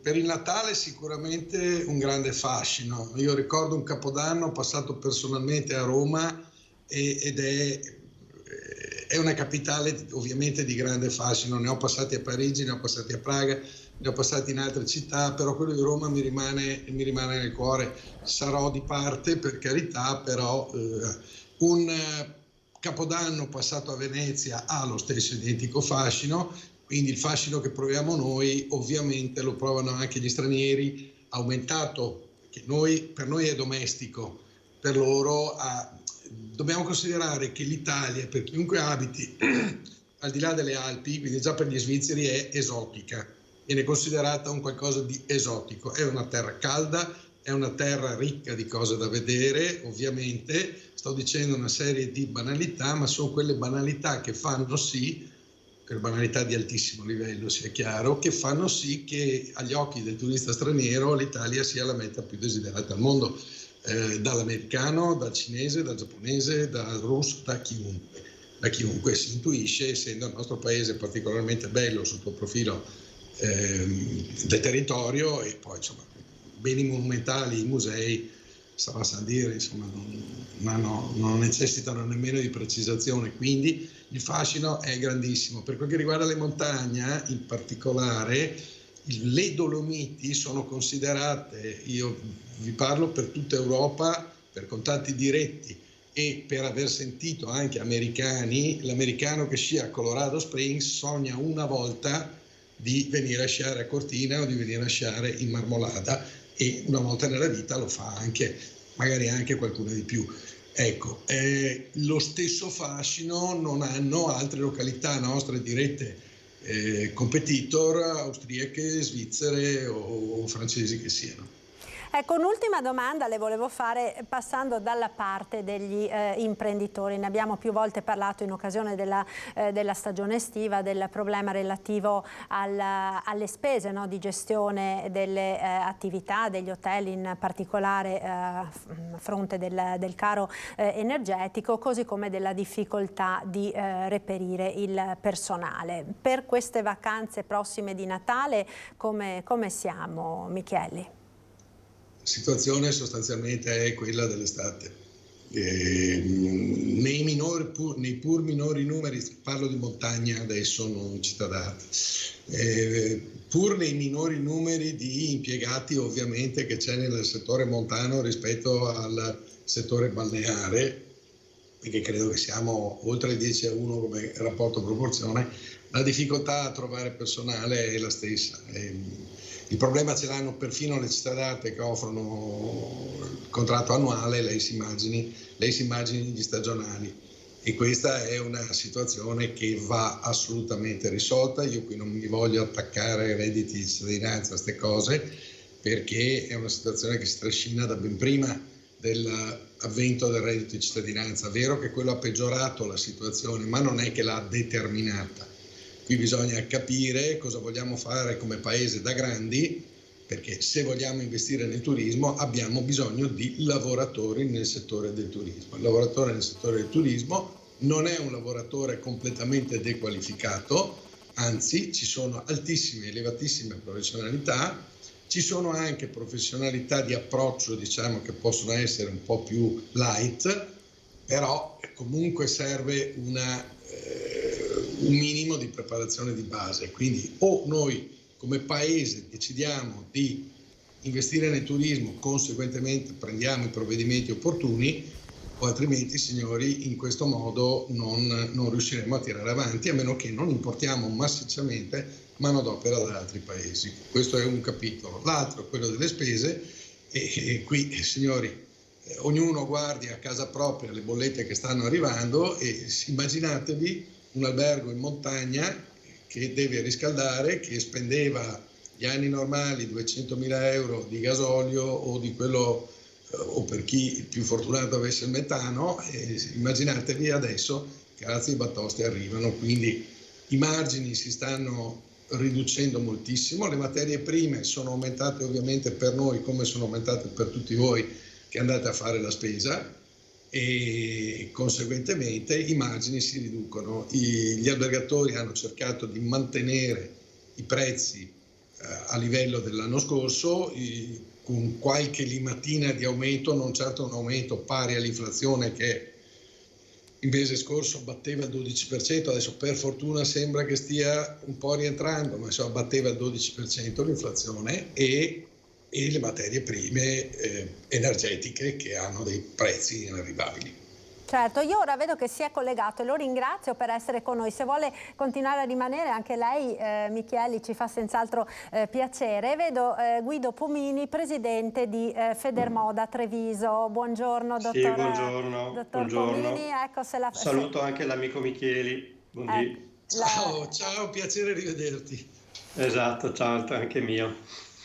Ecco, allora, Pomini, una delle ultime novità, insomma, che sono inserite all'interno della finanziaria, che è ora approdata alla discussione parlamentare, è quello del POS, con la caduta dell'obbligo di utilizzo da parte delle attività commerciali per importi al di sotto dei 60 euro. Era davvero così necessaria secondo lei questa misura, e a chi giova veramente?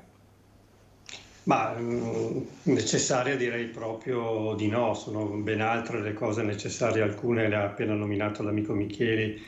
Io non so a chi giovi, sicuramente è un'operazione che sta lontana dalla logica dei consumi oggi.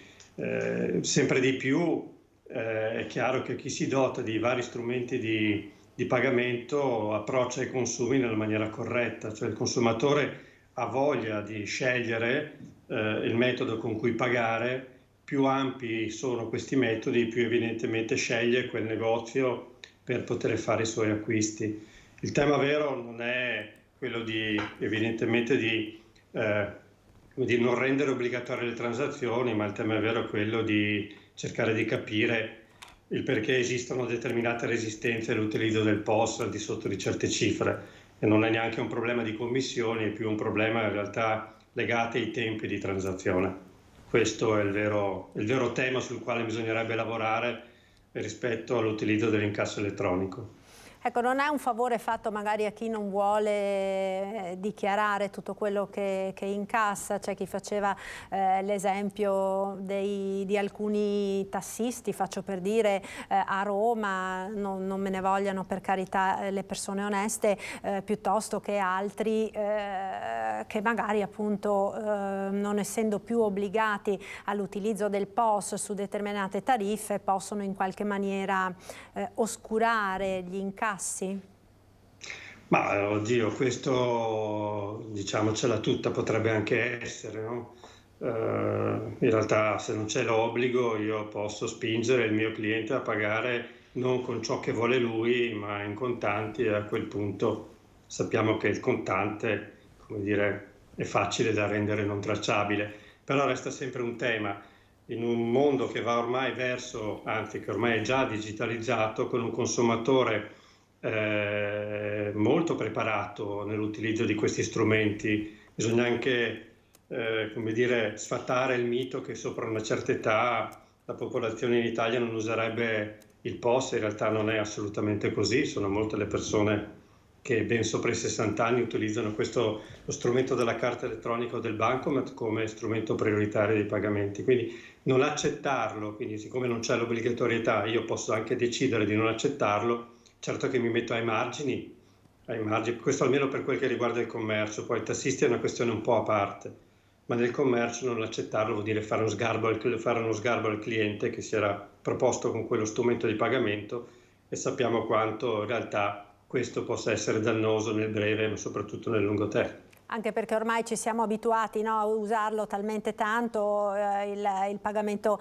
elettronico, anche appunto per spese non particolarmente elevate, che risulterebbe essere anche un disagio, no, per il cliente uscire con il contante per le varie spese, no? Sì, assolutamente sì. Il vero tema è quello dei tempi di transazione. Cioè io posso capire che per piccoli importi frequenti, penso a un panificio, a un bar, dove magari paghi piccole spese per comodità col POS, e dove evidentemente la frequenza degli scontrini è talmente alta che più che l'importo, che comunque è sempre una variabile in percentuale indipendentemente da quanto spendi, e quindi incide per quel poco che deve incidere. Il tema invece del tempo. Se io vado in un panificio, magari nell'ora di punta, e voglio pagare col POS, magari la rete è lenta, il POS è ancora uno di quelli analogici non digitali, che è un altro dei problemi purtroppo esistenti, e per fare la transazione impiego magari quei 15-20 secondi che sembrano un'eternità, tra l'altro, nel momento in cui paghi, chiaro che si crea la coda, si crea la fila, si crea un disservizio, quindi non è tanto, ripeto, la commissione. Ci sono oggi delle convenzioni, Confcommercio ne è una, dove veramente paghi lo 0,28%, lo 0,65% col sistema Mastercard, quindi veramente poca cosa. Il tema è proprio questione di tempi. Il POS, se è un POS digitale inserito in rete, se la rete è una buona rete, questo è un altro tema italiano, la transazione diventa quasi automatica, ce ne rendiamo conto anche noi in certi luoghi dove non fai, cioè passi la carta sul POS e la transazione avviene in un secondo. Purtroppo ci sono ancora molte macchinette, molti sistemi analogici, e spesso si trova a che fare con delle reti che sono ancora reti non di alta velocità, e questo è il vero inghippo, non è tanto la commissione. Certo. Per quanto riguarda invece gli acquisti, siamo appena usciti dal Black Friday Pomini, che ha visto insomma un discreto movimento di persone che hanno approfittato degli sconti per cominciare a fare gli acquisti natalizi. Il bilancio, diciamo, di questa prima ondata di sconti e le prospettive anche per quelle che sono le vendite poi del periodo natalizio. Sì, un vero dato trevigiano, la provincia di Treviso non c'è, c'è però un dato nazionale. Treviso spesso storicamente si allinea sul dato nazionale, si parla di un calo rispetto al 2021 di circa un 5%, però dall'altro lato si guarda a un importo settimana del Black Friday rispetto alla settimana precedente di una crescita del 20%. Quindi vuol dire che comunque è un'operazione commerciale da tenere bene in conto nelle proprie strategie. Il consumatore ormai si è abituato a, come dire, a incrociare questa occasione per fare gli acquisti di autunno, oppure, come giustamente dice lei, per anticipare gli acquisti di Natale, magari con un po' più anche di accortezza, no? Su ciò che si vorrebbe regalare, con anche un po' più di scelta. Quindi io credo che si possa quest'anno dare, come ormai da tempo, un bilancio sufficientemente positivo. Fa ben sperare anche i primi segnali che arrivano da alcuni settori come quello della moda. Sembra che ci sia molta voglia di ritornare a fare regali anche un po' più importanti rispetto al passato, al recente passato. I primi segnali ci sono, poi come sempre si vedrà dopo Natale, si farà il consuntivo. Quindi insomma un cauto ottimismo per questo Natale 2022. Sì, io direi di sì. Tra l'altro i segnali, ahimè, porterebbero verso una direzione opposta. Tutto ciò che ci sta attorno non ci mette nelle condizioni di essere, come dire, sereni e tranquilli. Sappiamo che quando non si è sereni e tranquilli, al di là delle necessità, di solito si spende poco. Invece sembra che il dato del desiderio, almeno trevigiano, ma non solo italiano, di consumare per il Natale sia un dato in crescita rispetto all'anno scorso, quindi bisogna avere un cauto ottimismo, certo. Bene, io vi devo salutare perché dalla regia che mi chiamano la pubblicità. Vi ringrazio quindi davvero per essere stati con noi quest'oggi. Grazie a Guido Pomini e a Marco Michielli, se c'è ancora, ecco, lo vedo. Grazie mille, una buona giornata e un buon fine settimana. Grazie. Grazie, buon lavoro, arrivederci. Altrettanto, noi ora ci fermiamo per la pubblicità. A tra poco.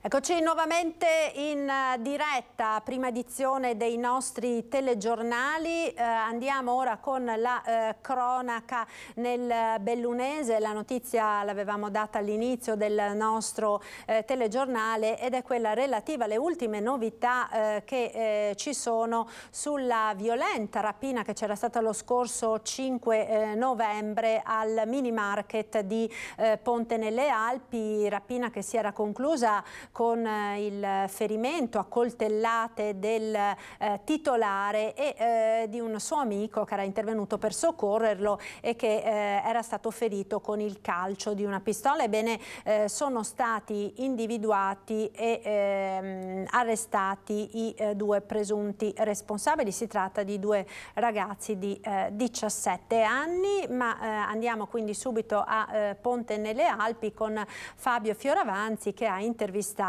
il titolare appunto del mini market.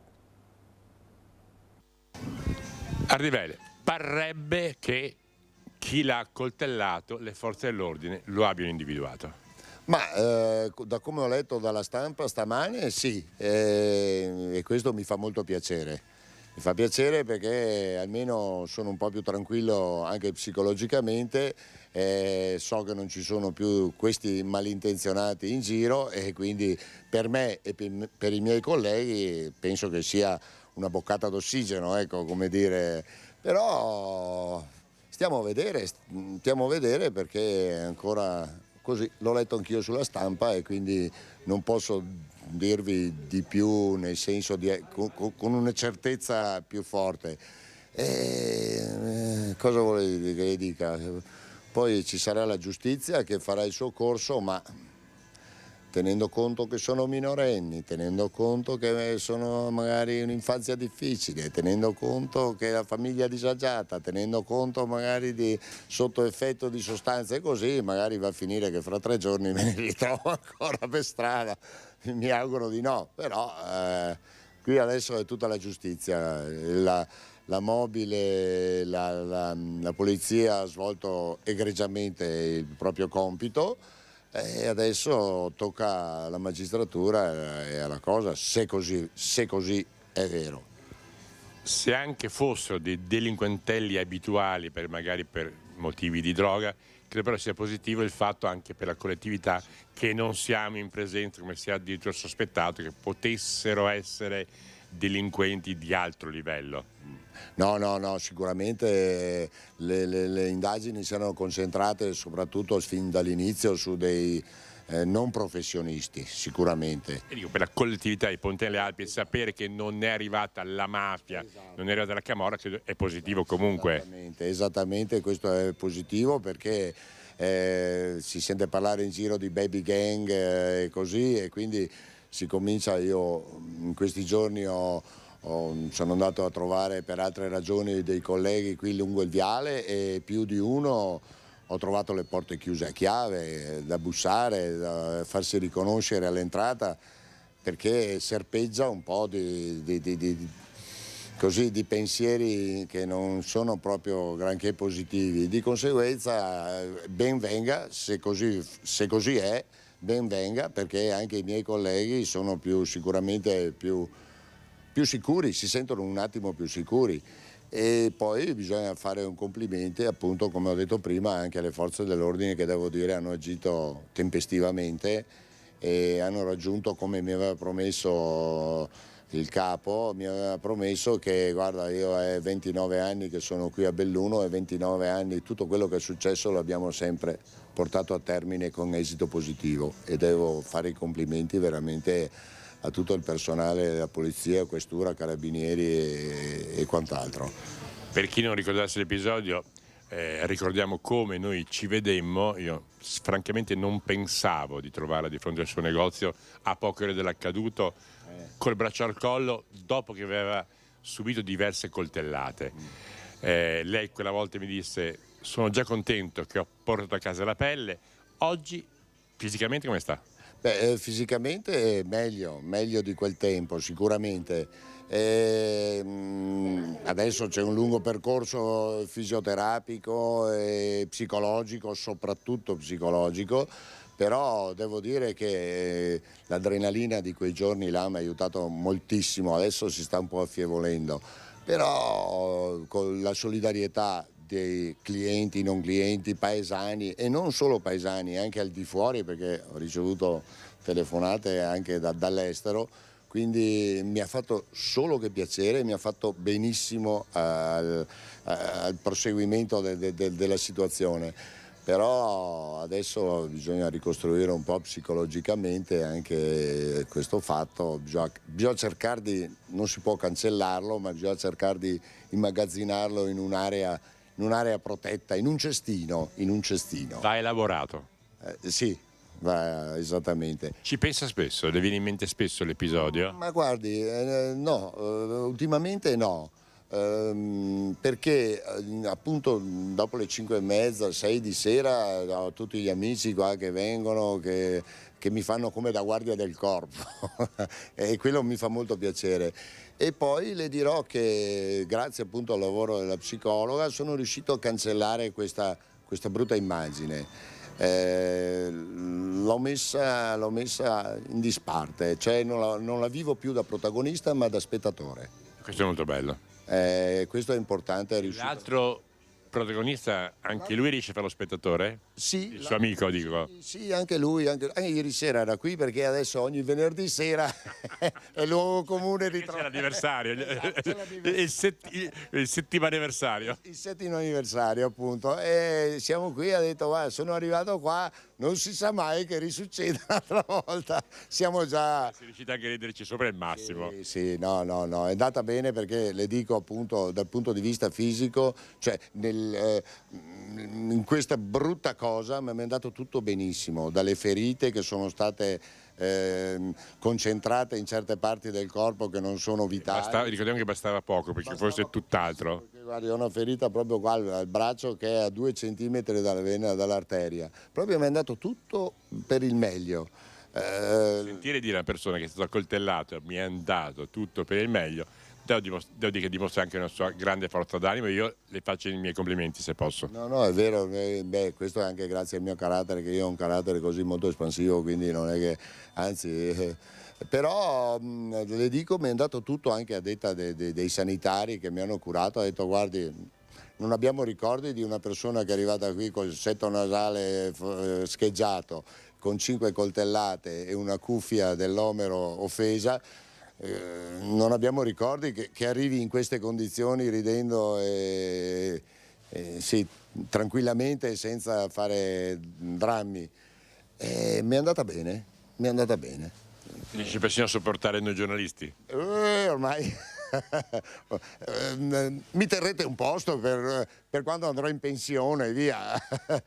Mi terrete sì, avrete qualcosa da farmi fare. Bello averla rincontrato, insomma, così. Devo dire che già quel giorno fu bello vederla in realtà tranquillo, pur con tutto il sangue per terra, ma a rivederla oggi così fa davvero piacere. La ringrazio, grazie mille e buona serata e buona giornata a tutti. Allora, grazie anche a Stefano che ci ha inquadrato, ringrazio Franco Ardivell, lì nello studio. Ecco, grazie allora Fabio Fioravanti da Ponte nelle Alpi, dove appunto si era verificata il 5 di novembre questa sanguinosa rapina ed ora per la quale sono stati arrestati 2 minorenni. Ora cambiamo decisamente argomento e parliamo di solidarietà e di musica. Abbiamo in collegamento, lo ringrazio per essere con noi, Andrea Rizzo, che è presidente dell'associazione Per Mio Figlio. Buongiorno Rizzo, grazie per essere con noi. Allora, solidarietà e musica, perché il prossimo 7 di dicembre è in programma un concerto di Natale al Teatro Comunale di Treviso con l'obiettivo di raccogliere fondi per un importante progetto a favore dei bambini ricoverati nella pediatria dell'ospedale Cafoncello. Rizzo, allora, vuole spiegarci di che cosa si tratta? Si tratta del concerto che annualmente la nostra associazione fa. Purtroppo durante il Covid abbiamo dovuto interrompere la pubblicità per la raccolta dei fondi. Quest'anno invece abbiamo voluto fare ancora di più, abbiamo voluto chiedere al Comune di Treviso, al Teatro Stabile del Veneto, Melo del Monaco, di poterci dare questa importante struttura per fare il nostro evento natalizio, perché abbiamo un importante progetto da proporre alla popolazione. Ringrazio il Comune, ringrazio il Teatro Stabile perché ci è stata data la data che abbiamo chiesto e soprattutto perché ci è stata donata la struttura e quindi il Comune di Treviso e il Teatro Stabile sono i primi donatori di questo importante progetto che si chiama La Stanza dei Sogni. Ecco, l'abbiamo visto, no, quando è stato presentato il progetto La Stanza dei Sogni. Che cos'è questa Stanza dei Sogni e che importanza ha per i bambini che devono affrontare il dolore e la sofferenza di un ricovero all'ospedale e naturalmente anche per le loro famiglie? Allora, La Stanza dei Sogni è un progetto che vuole portare l'eccellenza del trattamento del dolore di un bambino che viene o ricoverato o che viene trattato per altri motivi, per esempio una lussazione, una frattura che dovesse arrivare dal pronto soccorso. Vi ricordo che noi siamo uno dei pochi ospedali che ha un pronto soccorso pediatrico, perciò un pronto soccorso dedicato ai bambini. Un bambino che dovesse arrivare al pronto soccorso fa l'accettazione al pronto soccorso generale e poi viene accolto nel pronto soccorso della pediatria. C'è un percorso che dal pronto soccorso generale porta il bambino e i genitori in pediatria. Oggi il trattamento del dolore viene fatto tante volte, troppe volte nella sala operatoria, perché purtroppo c'è necessità di avere dei macchinari ad alta tecnologia che possono monitorare il bambino, monitorare il suo dolore, il suo battito cardiaco, la sua respirazione e tante altre cose. Quindi il bambino entra tante volte in sala operatoria, può entrare senza i genitori, perché la sala operatoria purtroppo è un ambiente che è asettico e quindi può entrare solamente il bambino con lo staff medico. Quindi l'obiettivo qual è? È fare in modo che questo bambino che verrà trattato non entri in un ambiente molto ospedalizzato che può traumatizzarlo come la sala operatoria e anche liberare la sala operatoria da eventuali urgenze, perché magari i bambini sono lì per una sedazione, poi invece arriva un altro bambino che ha un'urgenza ben più importante, facendo un clone tecnologico della sala operatoria, quindi compreremo gli stessi macchinari che sono presenti in sala operatoria, però li metteremo in una stanza che la pediatria metterà a disposizione, che l'ospedale di Treviso metterà a disposizione come struttura, come stanza in sé.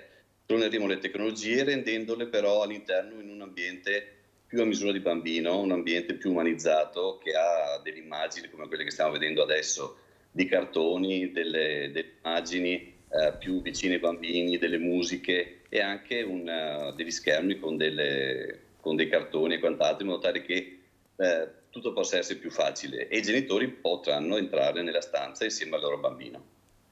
Ecco, allora, chi volesse contribuire a questo progetto, che cosa può fare? Perché insomma i biglietti per partecipare al concerto del 7 sono andati bruciati, no? Come si dice. Infatti io volevo ringraziare tutti coloro che sono riusciti a trovare un biglietto e tantissimi che stanno cercando e hanno tentato di trovare, comprare e acquistare un biglietto, perché veramente abbiamo liberato i biglietti il 21 novembre, li abbiamo messi in vendita, il 4 novembre il teatro era tutto esaurito. E quindi grazie per il grande cuore dei trevigiani, e penso non solo trevigiani, che hanno comprato il biglietto per questo evento. Chi volesse fare un'ulteriore donazione, sul nostro sito www.permiofiglio.it troverete sicuramente la nostra storia, ma troverete anche un link, una finestra dove c'è scritto come aiutarci, e lì ci sono le indicazioni dell'IBAN dove uno può fare una donazione libera, un versamento, un bonifico per questo progetto che è la Stanza dei Sogni. La Stanza dei Sogni ha un budget di 110.000 euro circa, quindi qualche soldino l'abbiamo raccolto. La raccolta comunque sta continuando e per un pochettino penso che andrà avanti, perché sono tanti soldini. Ecco, vogliamo ricordare, Rizzo, l'associazione Per Mio Figlio, come nasce e che obiettivo si propone? L'associazione Per Mio Figlio nasce 25 anni fa, infatti il 7 dicembre è il nostro 25esimo compleanno, siamo nati il 9 dicembre di 25 anni fa, con la visione del Cavalier Lazzari di fare un'associazione che fosse una dedica ai bambini quelli più sofferenti, quelli più bisognosi di cure, che sono i bambini ospedalizzati. Avendo l'esperienza di cosa stava succedendo a Padova, abbiamo di fatto donato un tipo di associazione dedicata specificamente a loro, e siamo nati inizialmente come consorzio di imprese e di professionisti. Ora siamo diventati poi progressivamente una onlus che negli anni ha raccolto diversi milioni di euro che sono stati donati ai bambini, specialmente quelli ospedalizzati, quindi interventi specialmente nella pediatria di Treviso, l'oasi di pediatria, dove i bambini possono andare a giocare, possono andare a fare anche un giro nel giardino che c'è all'esterno, piuttosto che il pronto soccorso pediatrico, piuttosto che le cartelle cliniche digitalizzate, piuttosto che tanti macchinari che sono stati donati non solo all'ospedale di Treviso ma a tante altre pediatrie della provincia. Bene, io la ringrazio. Allora ricordo naturalmente appunto a tutti coloro che ci stanno seguendo da casa che nonostante i biglietti per il concerto di Natale siano sold out, c'è comunque appunto la possibilità di donare ancora per chi volesse contribuire alla realizzazione di questo importante progetto dedicato ai più piccoli e soprattutto ai più piccoli che soffrono. Grazie quindi ad Andrea Rizzo, presidente dell'associazione per Mio Figlio. Grazie per essere stato con noi. Un saluto e noi ora proseguiamo il nostro telegiornale parlando di rifiuti. Sappiamo che in questi giorni è in corso a Conegliano il forum per l'ambiente promosso da Legambiente, nel corso del quale appunto è stato anche esaminato quello che è il piano il nuovo piano per la raccolta e lo smaltimento dei rifiuti voluto dalla Regione. Sentiamo.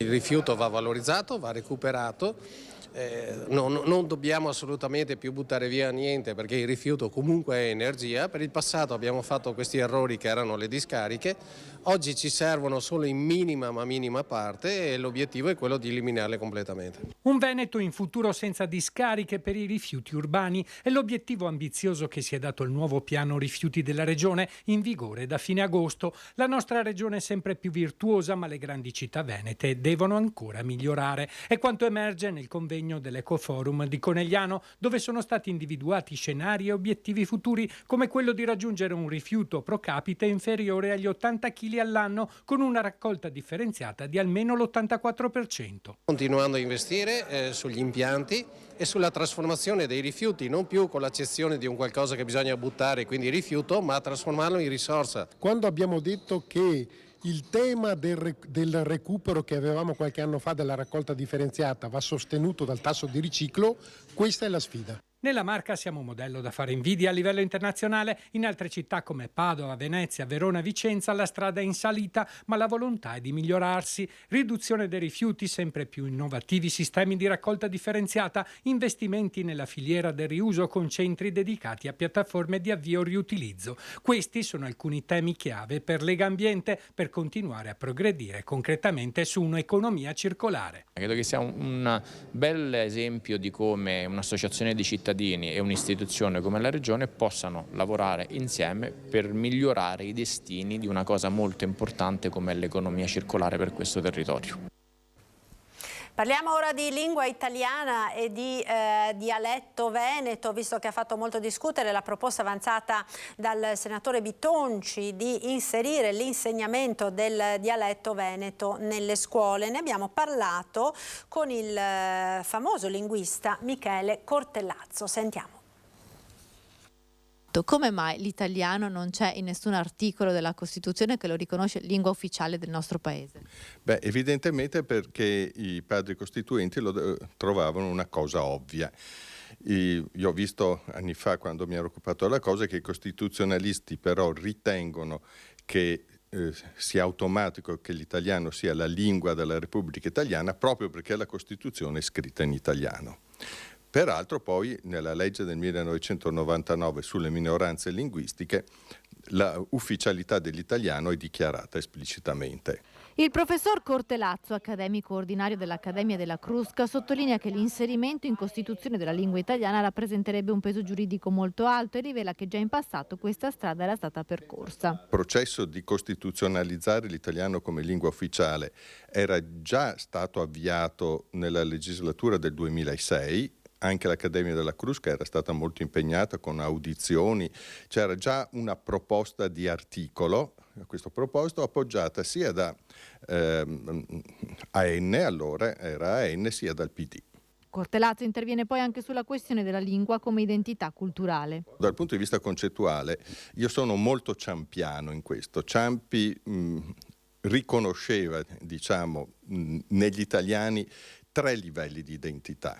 Quella locale, che linguisticamente è rappresentata dal dialetto, quella nazionale, che era quella rappresentata dall'italiano, e quella europea, che almeno una volta era rappresentata dal multilinguismo. Attualmente è sempre più rappresentata dall'inglese, che peraltro in Europa è lingua solo di secondaria di un paio di paesi, da quando non c'è più il Regno Unito. Sull'insegnamento del dialetto a scuola, ecco la sua opinione. Che è un problema di una complessità enorme, perché vuol dire codificare il dialetto, vuol dire trovare spazi in termini di orario a scapito di che cosa o in aggiunta a che cosa. Quindi è molto facile fare una proposta di legge, peraltro la proposta di legge di Bitonci ed altri demanda poi a una successiva istruttoria del Ministero dell'Istruzione le modalità pratiche. E lì secondo me casca l'asino perché è complicatissimo. Un'opportunità formativa e culturale rivolta ai credenti ma anche agli studenti di altre religioni. A fronte del costante calo di scolari che scelgono di frequentare l'ora di religione, i vescovi del Triveneto hanno scritto una lettera ai giovani e ai loro genitori. Cala in Veneto ed in tutto il nord-est il numero di studenti che decidono di frequentare l'ora di religione. Ad oggi la media di chi partecipa alla lezione è dell'83%, circa il 10% in meno di una ventina d'anni fa. Ma nelle scuole superiori, soprattutto negli istituti tecnici, la percentuale di adesioni scende al 68%. Per questo, nelle settimane nelle quali i genitori sono chiamati a scegliere le opportunità formative dei propri figli per il prossimo anno scolastico, i vescovi della Conferenza Episcopale del Triveneto hanno scritto una lettera messaggio rivolta a studenti e famiglie, invitandoli a cogliere pienamente tutte le opportunità a partire dall'insegnamento della religione cattolica. È un'occasione per chi crede di rivedere un pochino più solidamente le sue convinzioni, anche per chi non crede, per conoscere una realtà che nella nostra terra è significativa. Anche solo guardare l'arte o la cultura senza conoscere i rudimenti del Vangelo, della storia della Chiesa, ci lascia un po' più poveri. È un'occasione anche per confrontarsi con i grandi temi della pace, della solidarietà, della vita. È un'occasione buona, è un servizio che la Chiesa fa e noi invitiamo a guardarlo con attenzione. Torniamo ora in provincia di Belluno per parlare di fauna selvatica, perché nel bellunese si sono rivisti l'orso, il lupo, la lince, il gatto selvatico, ma anche una nuova specie che era scomparsa da decenni. Vediamo. Le immagini sono di archivio perché in provincia di Belluno non l'ha vista ancora nessuno. Parliamo della lontra, animale raro, presente in poche regioni, tra cui Trentino e Friuli, la cui presenza ora è certa, ma è una bestiolina schiva, veloce, che pesca e si muove quasi solo di notte. La certezza comunicata dalla provincia di Belluno viene dalla classificazione di alcuni suoi escrementi, particolari ed inconfondibili, lasciati lungo il torrente Vidon tra Sappada e Forniavoltri. È un ritorno importantissimo perché certifica la qualità ambientale dei nostri corsi d'acqua. Questa è veramente una specie che dà un'indicazione precisa ed è una scoperta secondo me molto interessante perché a livello nazionale l'IUCN, che è l'ente certificatore riconosciuto dall'ONU per dare appunto delle certificazioni faunistiche, ci dice che la specie è minacciata. L'animale presente sarà un maschio o una femmina? Sarà un solo soggetto, single o destinato a mettere su famiglia? Sarà in età riproduttiva o resterà nel bellunese fino a quando avrà raggiunto la maturità sessuale? Comunque sia, la sua presenza equivale ad una indiscutibile certificazione di buona salute delle acque che frequenta. Per intanto c'è sicuramente un esemplare, qualche voce dice che ci sono 2 punti di osservazione, non sappiamo se è questo esemplare in mobilità o se invece si sta costruendo una popolazione, diciamo così, riproduttiva. E siamo alla pagina dello sport, ora con una bella notizia perché è padovana la più forte sciabolatrice del mondo Under 20. Parliamo della giovanissima Carlotta Fusetti che ieri si è imposta per 15-12 nella finale ospitata dalla Polonia.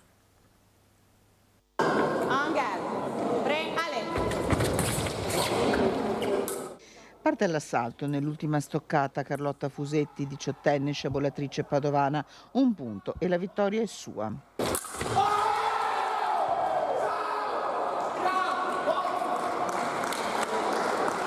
È lei, la più forte sciabolatrice Under 20 del mondo, Carlotta Fusetti, che nella finale di Sosnowiec in Polonia si è imposta sull'americana Magda Skarbonkiewicz. Su alla Coppa del Mondo, dopo un girone da 5 vittorie e una sola sconfitta nel tabellone dei 64 dell'eliminazione diretta, che l'ha vista imporsi in semifinale per 15-14 su un'altra azzurra, Michela Landi. Dopo aver vinto il bronzo in Bulgaria a febbraio, sconfitta in semifinale proprio dall'americana, Carlotta Fusetti, sciabolatrice del Petrarca Scherma, è salita sul gradino più alto del podio.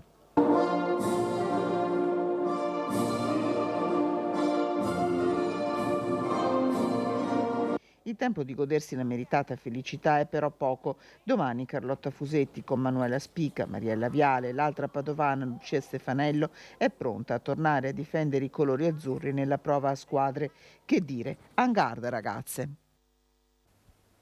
Ed è l'ultimo servizio per questa prima edizione dei nostri telegiornali. Io vi ringrazio per essere stati con noi, a tutti un buon pomeriggio. Arrivederci.